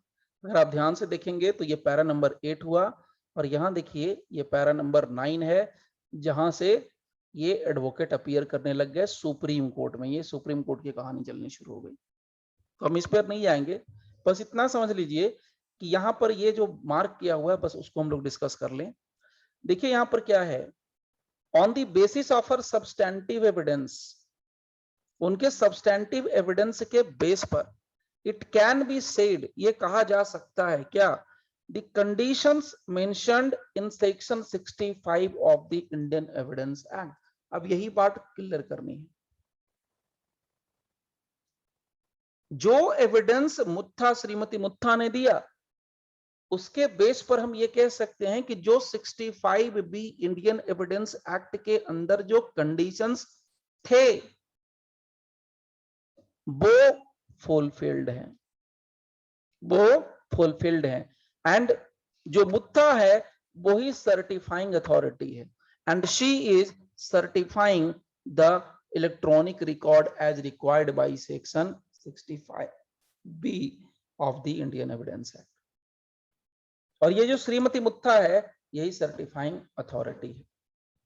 तो यहां तक तो कोई दिक्कत नहीं है, एवरीथिंग इज क्रिस्टल क्लियर।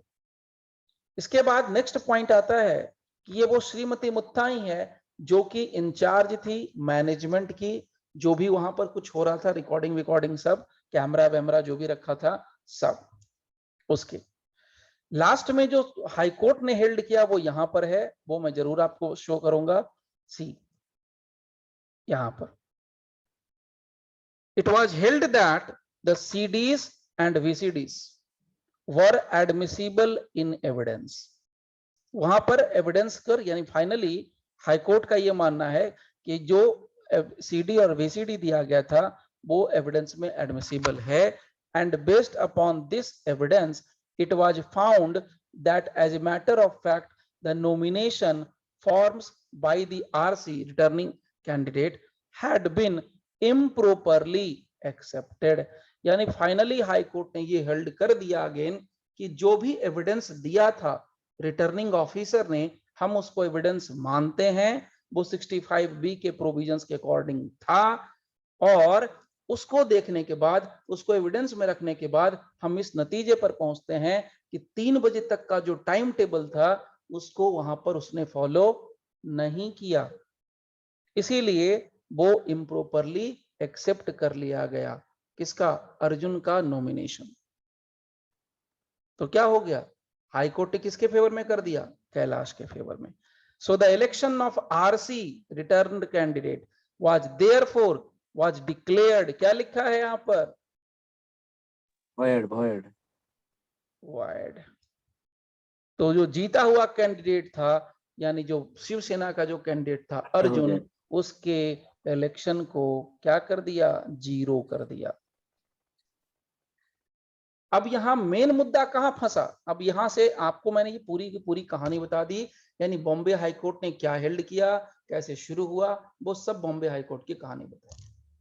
अब एज ए जज, as a law student, as a lawyer आपको ये चीज पकड़ लेनी चाहिए इस स्टेज तक कि हमारे लिए लीगल पॉइंट क्या है, what are the legal provisions. तो देखिए लीगल प्रोविजन कहां फंसा। अब लीगल प्रोविजन पर अब आते हैं।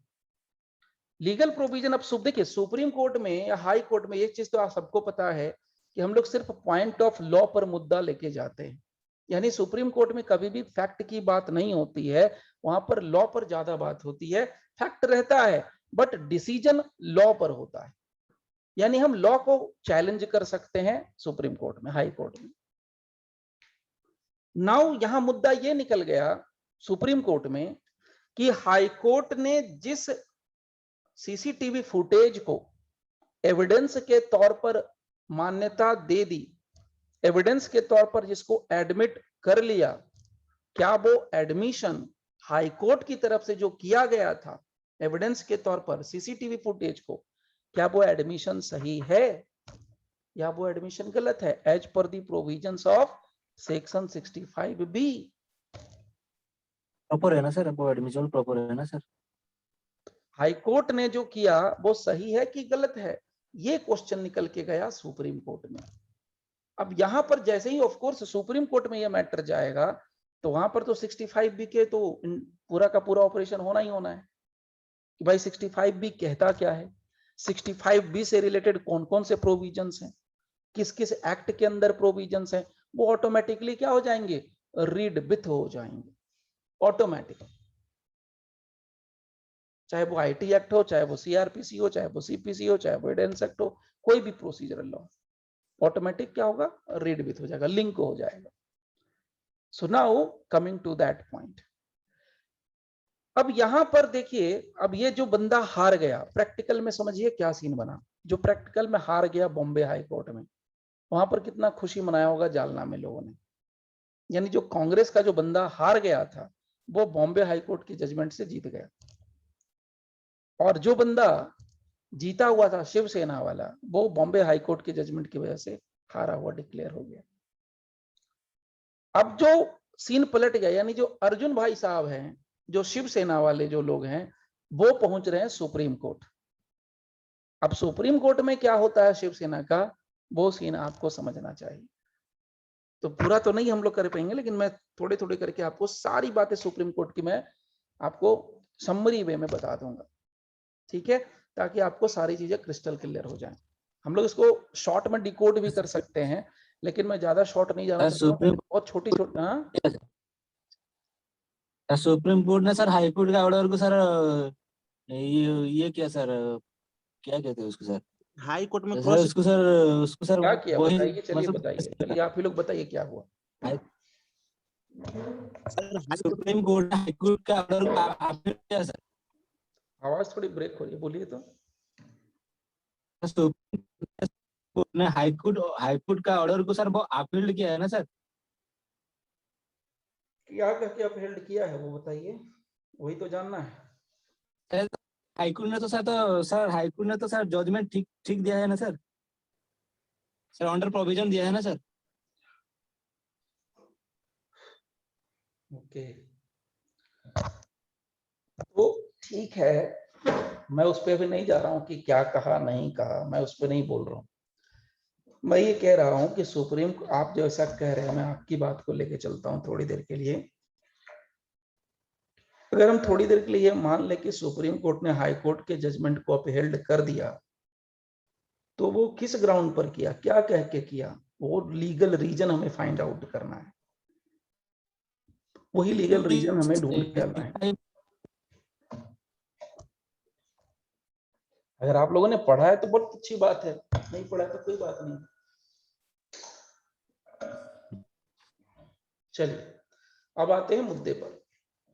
अब आइए ध्यान से समझिए कि सुप्रीम कोर्ट में कहानी क्या बनी। सुप्रीम कोर्ट में जो चीजें निकल के आई वो वन बाय वन समझते चलिए। हाई कोर्ट की कहानी तो क्लियर है। अब सुप्रीम कोर्ट में क्या होता है कि जो हारा हुआ कैंडिडेट है, वो हारा हुआ कैंडिडेट पहुंच जाता है सुप्रीम कोर्ट, यानी अर्जुन पहुंच जाता है सुप्रीम कोर्ट, और उसके तरफ से एडवोकेट हैं श्री रविंदर आदसुरे। और ये जो हैं, यहां देखिए बिल्कुल क्लियर लिखा हुआ है, on behalf of the appellant. और उनका क्या कहना है वो जरा सुनिए।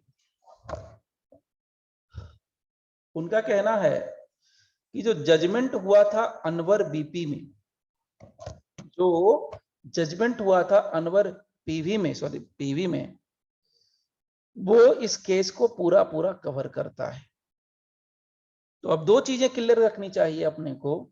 पहली चीज कि वो पीवी जो अनवर है, या अनवर के केस में ऐसा क्या था जिसके बेस पर इन्होंने डायरेक्ट कह दिया रविंद्रनाथ सुरे ने कि जनाब वो केस और ये केस दोनों सिमिलर है, यानी अर्जुन का केस और अनवर का केस दोनों सिमिलर है। अब देखिए यही सब चीज सीखने की होती है। अब उनका ये आर्ग्यूमेंट था कि विदाउट, देखिए उनका क्या कहना था, विदाउट द नेसेसरी। अब देखिए झगड़ा कहां, पहले मैं थोड़ा सा ये क्लियर कर दे रहा हूं। और अब जो हाई कोर्ट का ऑब्जर्वेशन था, बॉम्बे हाई कोर्ट का जो जजमेंट था, वो रिटर्निंग ऑफिसर के चलते हुआ है। ये मत सोच लेना कि पार्टी पार्टी के झगड़ा था, यानी अर्जुन और कैलाश, वहां मामला उसका था, लेकिन रिटर्निंग ऑफिसर पहुंच गया ना बीच में, क्योंकि रिटर्निंग ऑफिसर ने क्या पहुंचाया था, सीडी। तो सीडी के बेस पर ये सारा सारा किस्सा हुआ है। और जब सीडी आएगा, डीवीडी आएगा, यानी इलेक्ट्रॉनिक रिकॉर्ड आएगा, तो ऑटोमेटिक सेक्शन 65B पिक्चर में ऑटोमेटिक चल के आ जाएगा। सो नाउ सी, वहां पर उन्होंने सुप्रीम कोर्ट में रविंदर आदसुरे ने यह कहा कि without the necessary certificate in writing and signed under section 65B subsection 4 of the Evidence Act, the CD VCD upon which entirety of the judgment rested could not have been admitted in evidence। मतलब समझ में आ जाना चाहिए अभी, अब भी यहीं सी line पर, कि जो एपिलांट है, एपिलांट सुप्रीम कोर्ट में यह कह रहा है कि section 65B subsection 4 Indian evidence act के प्रोविजंस को ध्यान से अगर देखें और अनवर के केस को अगर हम कंसीडर करें, तो एक चीज बड़ी क्लियर होती है कि जब तक कि सर्टिफिकेट लिखित तौर पर नहीं आता है, उस पर सिग्नेचर नहीं आता है पर सेक्शन 65B सबसेक्शन 4 के तहत, तब तक किसी भी सीडी या डीवीडी या वीसीडी जो भी है, उसके ऊपर हम रिलाय नहीं कर सकते और उसको हम एविडेंस में नहीं एडमिट कर सकते हैं। मतलब कहने का यह हो गया कि अब आपको एक चीज यहीं से सीखने के लिए मिल गई कि section 65B subsection 4 evidence act कहता है कि किसी भी इलेक्ट्रॉनिक रिकॉर्ड को एविडेंस में लेने के लिए, ठीक है, किसी भी रिकॉर्डिंग इलेक्ट्रॉनिक रिकॉर्ड को एविडेंस में एडमिट करने के लिए क्या चाहिए, क्या चाहिए, सिग्नेचर चाहिए, क्या चाहिए, सर्टिफिकेट चाहिए। तो सर्टिफिकेट होगा तो उस पर सिग्नेचर भी चाहिए। अगर सर्टिफिकेट नहीं है, सपोज ये सीडी आ गई, ओरिजिनल से हमने एक सीडी निकाली, CD1 CD2, लेकिन ये सीडी तो आपने पहुंचा दी कोर्ट के अंदर, समझ में आ रही है बात, सीडी दे दिया, लो जनाब देख लो बैठ के फुर्सत में। लेकिन इस सीडी के साथ एक और चीज आएगी, दैट इज सर्टिफिकेट। तो वो सर्टिफिकेट अगर नहीं आती है विद सिग्नेचर, तो फिर इस सीडी की वैल्यू खत्म, यानी कि वो सीडी एविडेंस के तौर पर नहीं ली जाएगी। और जो चीज एविडेंस में आएगा ही नहीं, उस पर कोर्ट फैसला कैसे सुनाएगा, ये कहना है आदसुरे का। यानी कि पहले क्या चाहिए, certificate in writing plus signature, ये दोनों चीजें चाहिए। और उसके सपोर्ट में, इस बात को सपोर्ट करने के लिए उन्होंने कुछ केस लॉज को रेफर किया, and that was the case law Tomaso Bruno and another versus state of UP 2015। ये केस उन्होंने कोट किया और इसमें भी इसकी बात कही। उसके अलावा एक और केस उन्होंने मेंशन किया, दैट इज शाफी मोहम्मद, जो कि सुप्रीम कोर्ट का है। उसके अलावा अनवर पीवी केस, ये भी वहीं से उन्होंने किया। तो ये 3 केसेस को ये जो है क्या करते हैं, रेफर करते हैं अपीलांट। अपीलांट रेफर कर रहे 3 केसेस। अब नाउ, अब यही बात यहां पर फंसती है। देखिए इन पर्टिकुलर, ध्यान से देखिए, तो यहां सुप्रीम कोर्ट की लाइन लिखी हुई है, यहां ध्यान से ये वाला part. In particular, he argued that it could not have been held in Shafi Muhammad so and so that whenever the interest of justice is required, the requirement of a certificate could be done away with under section 65B4। मतलब समझे, नहीं समझे?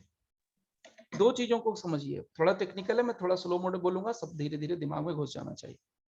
और bounce होगा तो बता देना, ज्यादा होगा तो भी बता देना। ये जो केस है आपके सामने, कौन सा, शाफी मोहम्मद वाला। शाफी मोहम्मद के केस में एक बात आती है जिसके ऊपर रिलाय कर रहा है, हर एक केस को समझते चलेंगे। शाफी मोहम्मद के केस में सुप्रीम कोर्ट ने कहा था, क्योंकि इसी को चैलेंज किया गया, यहीं पे सारा कचड़ा होता है। अनवर का केस, उसके बाद शाफी मोहम्मद का केस, और उसके बाद ये अर्जुन का केस। तो शाफी मोहम्मद के केस में ये कचरा निकलता है, और शाफी मोहम्मद के केस में ये बात कहते हैं सुप्रीम कोर्ट की तरफ से कि भाई शाफी मोहम्मद के केस में ये कहा गया, in the interest of justice, यानी हम सिर्फ जस्टिस को अगर ध्यान में रखें तो किसी तरह की कोई सर्टिफिकेट की जरूरत नहीं है, किसी तरह के कोई सिग्नेचर की जरूरत नहीं है। और जो कुछ भी मटेरियल आ रहा है, चाहे वो सीडी, डीवीडी, पिन ड्राइव, किसी भी फॉर्म में हो, उसको कोर्ट को चाहिए कि एडमिट कर लेना चाहिए, एविडेंस में रख लेना चाहिए। अब आप खुद अपना जुडिशियल माइंड लगाओ और सोचो कि क्या ये सही होगा। सही होगा सर। कि अगर कोई भी प्राइमरी एविडेंस ना लेके आए और सेकेंडरी एविडेंस लेके आता है, और सेकेंडरी एविडेंस में भी सर्टिफिकेट नहीं लगाता है, तो सर्टिफिकेट नहीं लगाएगा, सिग्नेचर नहीं लगाएगा, तो सोचिए क्या हो जाएगा, फिर तो गड़बड़ हो जाएगा। मतलब मैं इसको आपको प्रैक्टिकली, अभी कल परसों का एक केस हुआ है, उसमें मैं बता देता हूं। उसमें मैटर यह हुआ कि दिल्ली में एक लड़की ने एक वीडियो वायरल करा और उसमें कहा कि भाई मेरे साथ रेप कमिट हुआ है। और वो उसने क्या किया है, उसमें ओवरलैपिंग ऑफ द फेस कर दिया है। एक्चुअली हुआ क्या था कि वो जो लड़की है, सो कॉल्ड लड़की, उस लड़की का किसी लड़के के साथ रिलेशन बनाते हुए वीडियो वायरल होता है। और उस वीडियो में जो लड़का ओरिजिनल में था, वास्तव में था, वो उसका बॉयफ्रेंड है। लेकिन क्या किया, ओवरलैप करके, यानी चेहरे को पे चेहरा जोड़ करके जिस लड़के के खिलाफ केस करना था, उस लड़के का चेहरा उसके ऊपर लगा दिया गया है, वीडियो में एडिटिंग करके, वीडियो में फोटो को या जो भी होता होगा टेक्निकली उसको ओवरलैप करके लगा दिया गया और उसके खिलाफ 376 का केस लगा दिया गया। अब आप सोचिए कि जिस लड़के के खिलाफ 376 का मैटर लग गया और वीडियो अगर चल जाए और सोशल मीडिया पे चले, हम और आप छोड़ दीजिए, जो कॉमन मैन है वो तो उसको गुनहगार मान लेगा और कहेगा कि काउंटर कर दो उसका सीधा। राइट। ये सोसाइटी के नाम पे कलंक है। सारे महिला ऑर्गेनाइजेशन जो हैं, नेशनल विमेन कमीशन, स्टेट सब लोग उठ करके मोर्चा बंदी कर लेंगे। तो ये अब यहाँ पर यही चीज को रोकनी है। ये किसी के साथ कभी भी कहीं भी हो सकता है, क्योंकि आपने भी वीडियो बनाई, हमने भी वीडियो बनाई, हमने क्या कर दिया, फेसबुक पे डाल दिया, यूट्यूब पे डाल दिया, कोई कहीं से वीडियो डाउनलोड कर लेगा, ऑडियो डाउनलोड कर देगा, पुट कर देगा, एडिट कर देगा और पता चलेगा कि आप ही और हम लोग चले गए अंदर। तो it may happen with anyone, किसी के साथ कभी भी कुछ भी हादसा हो सकता है आज के डेट में। जिससे खुन्नस निकालना है, जिससे बदला निकालना है, उसको बुक कर दो भाई, सबसे आसान काम है आज के डेट में। तो इसी चीज को प्रिवेंट करने के लिए सेक्शन 65 भी कहता है कि अगर प्राइमरी एविडेंस नहीं लाते, यानी कि देखिए जिस डिवाइस से उस लड़की ने ये वीडियो फुटेज बनाया होगा, उस डिवाइस को प्रोड्यूस अगर कर देती तो पता चल जाता कि फोटो ओवरलैप किया हुआ है, उसमें वो असली में उसका बॉयफ्रेंड है, जिससे पैसा लेना है या जो बंदा जिसके ऊपर एलिगेशन है वो बंदा नहीं है, तो उसने असली वाला जो डॉक्यूमेंट था, असली वाला सॉरी जो डिवाइस है, वो डिवाइस तो उसने प्रोड्यूस किया ही नहीं कोर्ट में। वो तो वहां से सीडी बनाते हैं, वो तो वहां से पेन ड्राइव में निकाल के कॉपी करते हैं और उसको जाके कोर्ट में लगा दिया, और कोई सर्टिफिकेट कुछ है भी नहीं। तो अगर कोई सर्टिफिकेट नहीं है तो what is the authenticity of that particular electronic record? Just think. Sir इसमें तो सर्टिफिकेट चाहिए ना सर? चाहिए ना, तो वही तो करो कि सर्टिफिकेट चाहिए। तो यहाँ पर इस यहाँ केस पर सर में कह प्राइमरी, दिया, आ रहे धीरे बता रहे, यहाँ पर इस केस में कह दिया, शाफी मोहम्मद के केस में सुप्रीम कोर्ट खुद कहती है, सुप्रीम कोर्ट खुद कहती है कि certificate is not required. Sir in the ये interest sir of justice certificate is not required. अगर ये होने लगा तो बिना सर्टिफिकेट के कोई कुछ भी वीडियो आएगा और वो वीडियो एविडेंस बन जाएगा, और उसी वीडियो को एविडेंस बना दिया गया तो उस वीडियो के बेस पर किसी को कन्विक्ट कर दिया जाएगा, किसी का क्विटल हो जाएगा, जो कि गलत हो सकता है। तो यही बात यहाँ पर बात निकल के आ रही है। अब ये क्या हुआ कि ये जो जजमेंट आया शाफी मोहम्मद का, ये सीधा सीधा उल्टा होता है अनवर के जजमेंट का। अनवर में कहा गया कि सर्टिफिकेट चाहिए, शाफी में सुप्रीम कोर्ट ने खुद कह दिया कि नहीं चाहिए in the interest of justice. तो ये गड़बड़ हो गया। अब इसका एक दूसरा पहलू भी है। हम मान लीजिए किसी को कहीं से फुटेज मिल जाता है और प्राइमरी उसके पास है नहीं, और वो बहुत इंपॉर्टेंट फुटेज है उसको निर्दोष साबित करने के लिए, तो फिर वो कहां से लाए सर्टिफिकेट, कहां से लाए प्राइमरी एविडेंस? वो तो पॉसिबल नहीं है। होता है ना कि मान लीजिए कि जैसे इसी एग्जांपल को समझिए थोड़ी देर के लिए ऐसे, कि ओरिजिनल फोटो, ओरिजिनल वीडियो किसी ने बना लिया, ओरिजिनल वीडियो के हिसाब से कोई बंदा निर्दोष है या ओरिजिनल वीडियो के हिसाब से कोई बंदा दोषी है, उसकी एक कॉपी बनाई, कॉपी बना के व्हाट्सएप पर भेज दिया, मोबाइल पर सेंड कर दिया, मेल के थ्रू भेज दिया, ये अपना यूट्यूब पे डाल दिया, लोगों ने उसको देखना शुरू किया, तो ओरिजिनल तो किसी और के कब्जे में है ना, डुप्लीकेट से क्या होगा? तो यहां पर मेन मुद्दा झगड़ा यही था कि सर्टिफिकेट इज कंपलसरी और सर्टिफिकेट इज नॉट कंपलसरी। अगर हम किसी भी वीडियो फुटेज को लाते हैं एविडेंस के तौर पर, तो एविडेंस माने उसको कि नहीं माने, यानी एविडेंस मानने के पहले सर्टिफिकेट लगेगा कि नहीं लगेगा, लगेगा तो कैसे लगेगा, कब लगेगा, किस कंडीशन में लगेगा, और नहीं लगेगा तो कब नहीं लगेगा, ये क्वेश्चन यहां पर रेज होता है। ठीक है, अब इसी क्वेश्चन का आंसर भी मिलता है। अब यहां तो एक पार्ट आपने समझ लिया। अब जो कैंडिडेट बॉम्बे हाई कोर्ट में जीत गया था, यानी कौन था वो, कैलाश, उसके तरफ से एक महिला वकील खड़ी होती है, female lawyer, her name is Meenakshi Arora. यहां पर क्या लिखा है, learned senior advocate appearing on behalf of the respondents,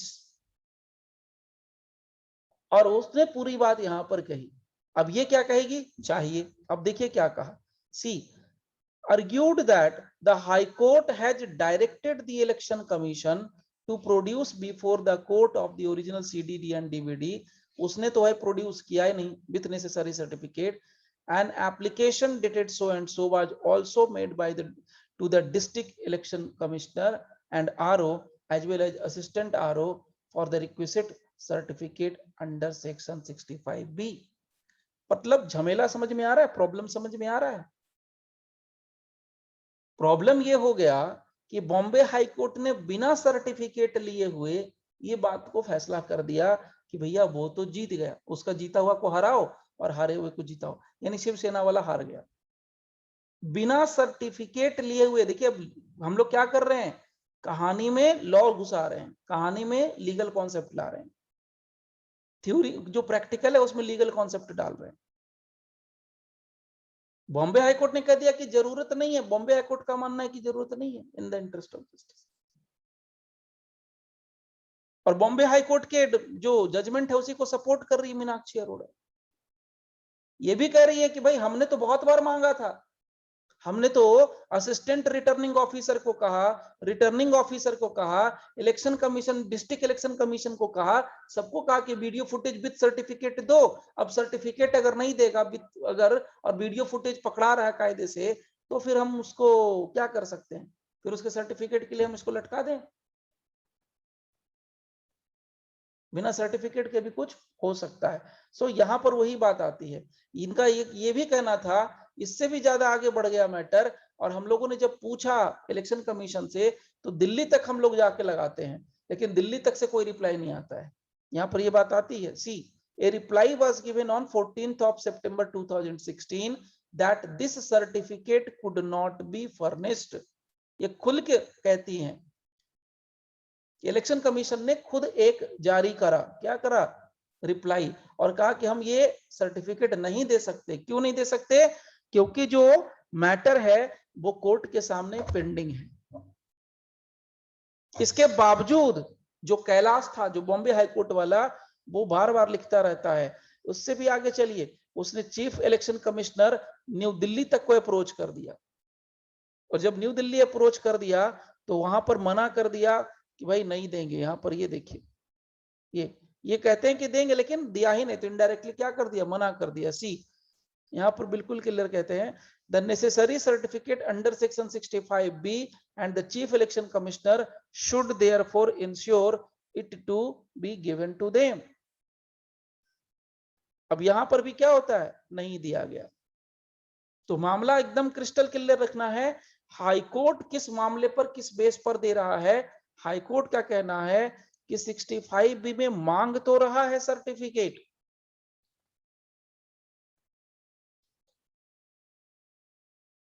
और मांग तो रहा है डॉक्यूमेंट यानी इलेक्ट्रॉनिक रिकॉर्ड. ये दोनों चाहिए, इलेक्ट्रॉनिक रिकॉर्ड ये दोनों चाहिए. और ये सर्टिफिकेट 65B के फॉर्मेट में होना चाहिए. लेकिन अगर नहीं है तो भी हम इसको लेके आगे बढ़ सकते हैं, फैसला सुना सकते हैं, बिना सर्टिफिकेट के भी हम चल सकते हैं. ये वाला बात यहां पर निकल के आया. इसी बात को यहां पर क्या किया है, इन्होंने सपोर्ट किया है. देखिए लॉ के मुद्दे पर भी ये बात को यहां पर लेके आए हैं 11 नंबर पैरा में. और यहां पर बिल्कुल क्लियर कहा कि भैया हम क्या कर सकते हैं, सेक्शन 65B एक प्रोसीजरल प्रोविजन है और ये लॉ नहीं हो सकता है. जब हम सर्टिफिकेट अगर नहीं मिल पाएगा, इम्पॉसिबल हो जाएगा, तो उस कंडीशन में हम क्या कर सकते हैं, अगर सर्टिफिकेट ना मिले तो क्या करेंगे, तो बैठे रहेंगे हाथ पर हाथ धर के, जैसा कि इलेक्शन कमीशन ने सर्टिफिकेट जारी नहीं किया.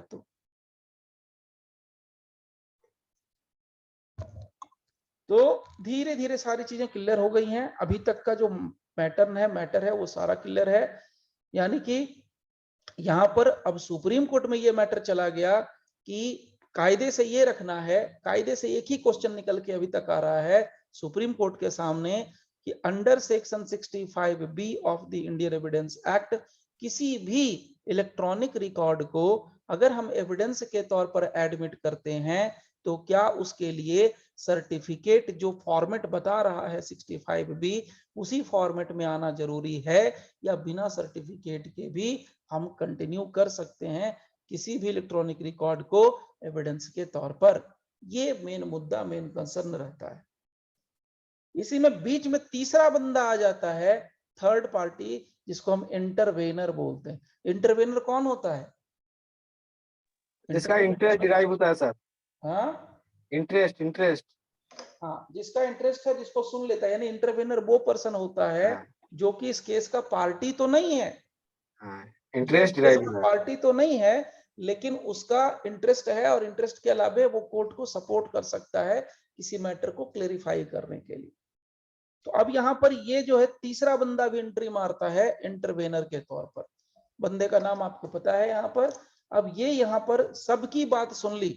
सो कोर्ट ने किसको सुन लिया? अपीलांट को सुन लिया, कोर्ट ने रिस्पोंडेंट को सुन लिया, और कोर्ट ने इंटरवेनर को भी सुन लिया। इंटरवेनर ने भी अपनी बात बताई, सबकी बात सुन ली, और सबकी बात सुनने के बाद अब पैरा नंबर 13 से सुप्रीम कोर्ट ने अब कहानी आगे बढ़ानी शुरू कर दी। पैरा नंबर 13 से कहानी बढ़ानी आगे शुरू कर दी। अब यहां से जो चीजें निकलेंगी वो मैं अभी आपको बता दे रहा हूं, और इसको आप एक बार जरूर रिवीजन कर लेना। मैं आज सिर्फ इसका डेफिनेशन पार्ट कवर कर रहा हूं, कल इसका जो टेक्निकल और लीगल पार्ट है वो मैं आपको क्लियर कर दूंगा। उसके बाद ये जजमेंट केस हमेशा के लिए आपके पास याद रह जाएगा। सर्टिफिकेट तो इश्यू हुआ था सर। हाँ, बिल्कुल बढ़िया क्वेश्चन है। तो सर्टिफिकेट सर्टिफिकेट इशू किया था, लेकिन वो सर्टिफिकेट सेक्शन 65B के फॉर्मेट के तहत नहीं था। ओके, सर्टिफिकेट होता है, लेकिन जो सर्टिफिकेट लीगली रिक्वायर्ड है वो सर्टिफिकेट उस फॉर्मेट में नहीं था। राइट तो जब वो फॉर्मेट में है ही नहीं तो हम उसको सर्टिफिकेट मानेंगे क्या? ये क्वेश्चन है। राइट सर, अब समझ में आया सर, अब क्रिस्टल क्लियर। तो वो चीज कहीं भी डाउट नहीं होना चाहिए, तो डाउट क्लियर रखिए ना हो। अब देखिए इसमें कुछ नहीं है। अब यहाँ क्या कर दिया, सुप्रीम कोर्ट को इतना कचरा मिला, पूरा कचरा मिला। कहां से शुरू हुआ कचरा? कचरा मिला इनको हाई कोर्ट से आ रहा है मैटर। 2 जजमेंट अपने ही यहाँ कन्फ्लिक्ट कर गया सुप्रीम कोर्ट में खुद, तो टोटल 3 मैटर हो गए। यानी हाई कोर्ट का मैटर तो डिसाइड करना ही करना है, बॉम्बे हाई कोर्ट का। 2 मैटर अपने पास के आ गए, अनवर का आ गया और शाफी का आ गया। तो तीनों मैटर को लेकर के अब कोर्ट ने कहा कि भाई तीनों मैटर का अगर कचरा में क्लियर करना है तो हमें इन चीजों का कम से कम मीनिंग डिस्क्रिप्शन पता होना चाहिए। तो देखिए सबसे पहले इन्होंने किसको डिफाइन किया? बेसिक। देखिए कैसे चलता है सुप्रीम कोर्ट, बिल्कुल बेसिक लिया इन्होंने। सबसे पहले क्या डिफाइन किया इन्होंने? डिफाइन क्या किया? मतलब जो है प्रोविजन, लेजिस्लेटिव का प्रोविजन, वो यहां मेंशन कर दिया। यानी लेजिस्लेचर क्या कहता है, तो लेजिस्लेचर डॉक्यूमेंट का डेफिनेशन दे रहा है, तो वो यहां पर मेंशन किया। लेजिस्लेचर एविडेंस का डेफिनेशन देता है, तो वो यहां पर मेंशन कर दिया। उसके बाद legislature section 22A Indian evidence Act का डेफिनेशन देता है, प्रोविजन देता है, वो यहां पर इन्होंने मेंशन कर दिया। अब सेक्शन 22A क्या है? कहता है ओरल एडमिशन, किसी भी इलेक्ट्रॉनिक रिकॉर्ड के मामले में क्या ओरल एडमिशन कंटेंट का होगा? आंसर है रिलेवेंट नहीं होगा। रिलेवेंट नहीं होगा, सिर्फ एक ही टाइम पर होगा जब वो जेन्युइननेस का क्वेश्चन निकलेगा तब होगा। ठीक है, तो ये तक भी, यहां तक भी बात क्लियर है। उसके बाद देखिए उसको कौन कौन सा सेक्शन टच करिए। पैरा नंबर 15 है, सेक्शन 45A को पकड़ लिया सुप्रीम कोर्ट ने। तो 45A क्या है वो देखिए यहां पर इन्होंने मेंशन कर दिया एविडेंस एक्ट के प्रोविजन के हिसाब से। उसके बाद सेक्शन 65A एंड 65B भी इन्होंने यहाँ पुट कर दिया।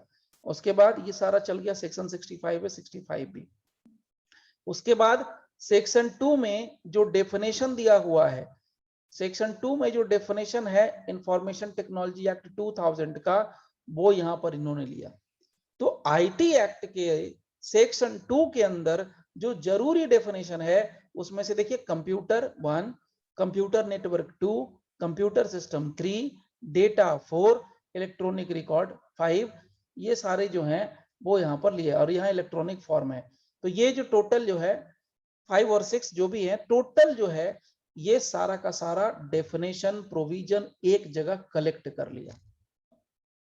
देखिए अब आप जरा सा दिमाग को कंसंट्रेट करेंगे तो आपको समझ में आएगा, एक सिविल अपील धीरे धीरे एविडेंस की तरफ जाकर के घूम रहा है। मैटर छूट रहा है धीरे धीरे, सिविल अपील तो मैटर ही खत्म हो गया, अब मैटर क्या आ गया? Certificate, format of certificate. अब आ गया एविडेंस एक्ट। अब यहां से कहानी शुरू होती है पैरा नंबर 18 से। तो मैं अभी पैरा नंबर 18 नहीं अभी टच करूंगा, क्योंकि टच करने का मतलब कंप्लीट नहीं होगा, ठीक है। तो आपसे बस आप लोगों से मेरा हम्बल रिक्वेस्ट ये है कि आप लोगों को करना ये है कि कम से कम जितना ये जो प्रोविजन बताया है, ये प्रोविजन आप सिर्फ एक बार गो थ्रू कर लीजिए। आपको ये चाहिए तो ये फ्री में अवेलेबल है, आप जाके वेबसाइट आपके सामने देखिए शो कर रहा है, यहाँ पर जाकर के आप सिर्फ नाम टाइप करेंगे तो ये आपको अपने आप ऑटोमेटिकली दिखा देगा। आप वहां पर जाइए, और ये पेज नंबर भी मैं बता दे रहा हूँ, पैरा नंबर भी बता दे रहा हूँ, पैरा नंबर 15, 16 जो भी है, ये पेज नंबर 7, 8 से शुरू हो रहा है। तो ये आप एक बार जरूर देख लीजिए ये सारे प्रोविजंस, ताकि कल जो हम लोग डिस्कस करेंगे 65A और B फाइनल, उसमें कहीं कोई समस्या नहीं होगी। फिर मैं इसमें बताऊंगा बहुत कुछ इंपॉर्टेंट पार्ट है जो अभी एडीजे को एग्जाम में लगेगा, इंटरव्यू वगैरह में, उसके बाद सिविल जज के लिए भी लगेगा, और मेंस पीटी सब में ये क्वेश्चन बनेगा, ठीक है। तो चलिए आप लोग थोड़ा स्टडी कीजिए, हम लोग मिलते हैं कल सेम टाइम पर, तब तक के लिए गुड डे एवरीवन, ओके, चलिए।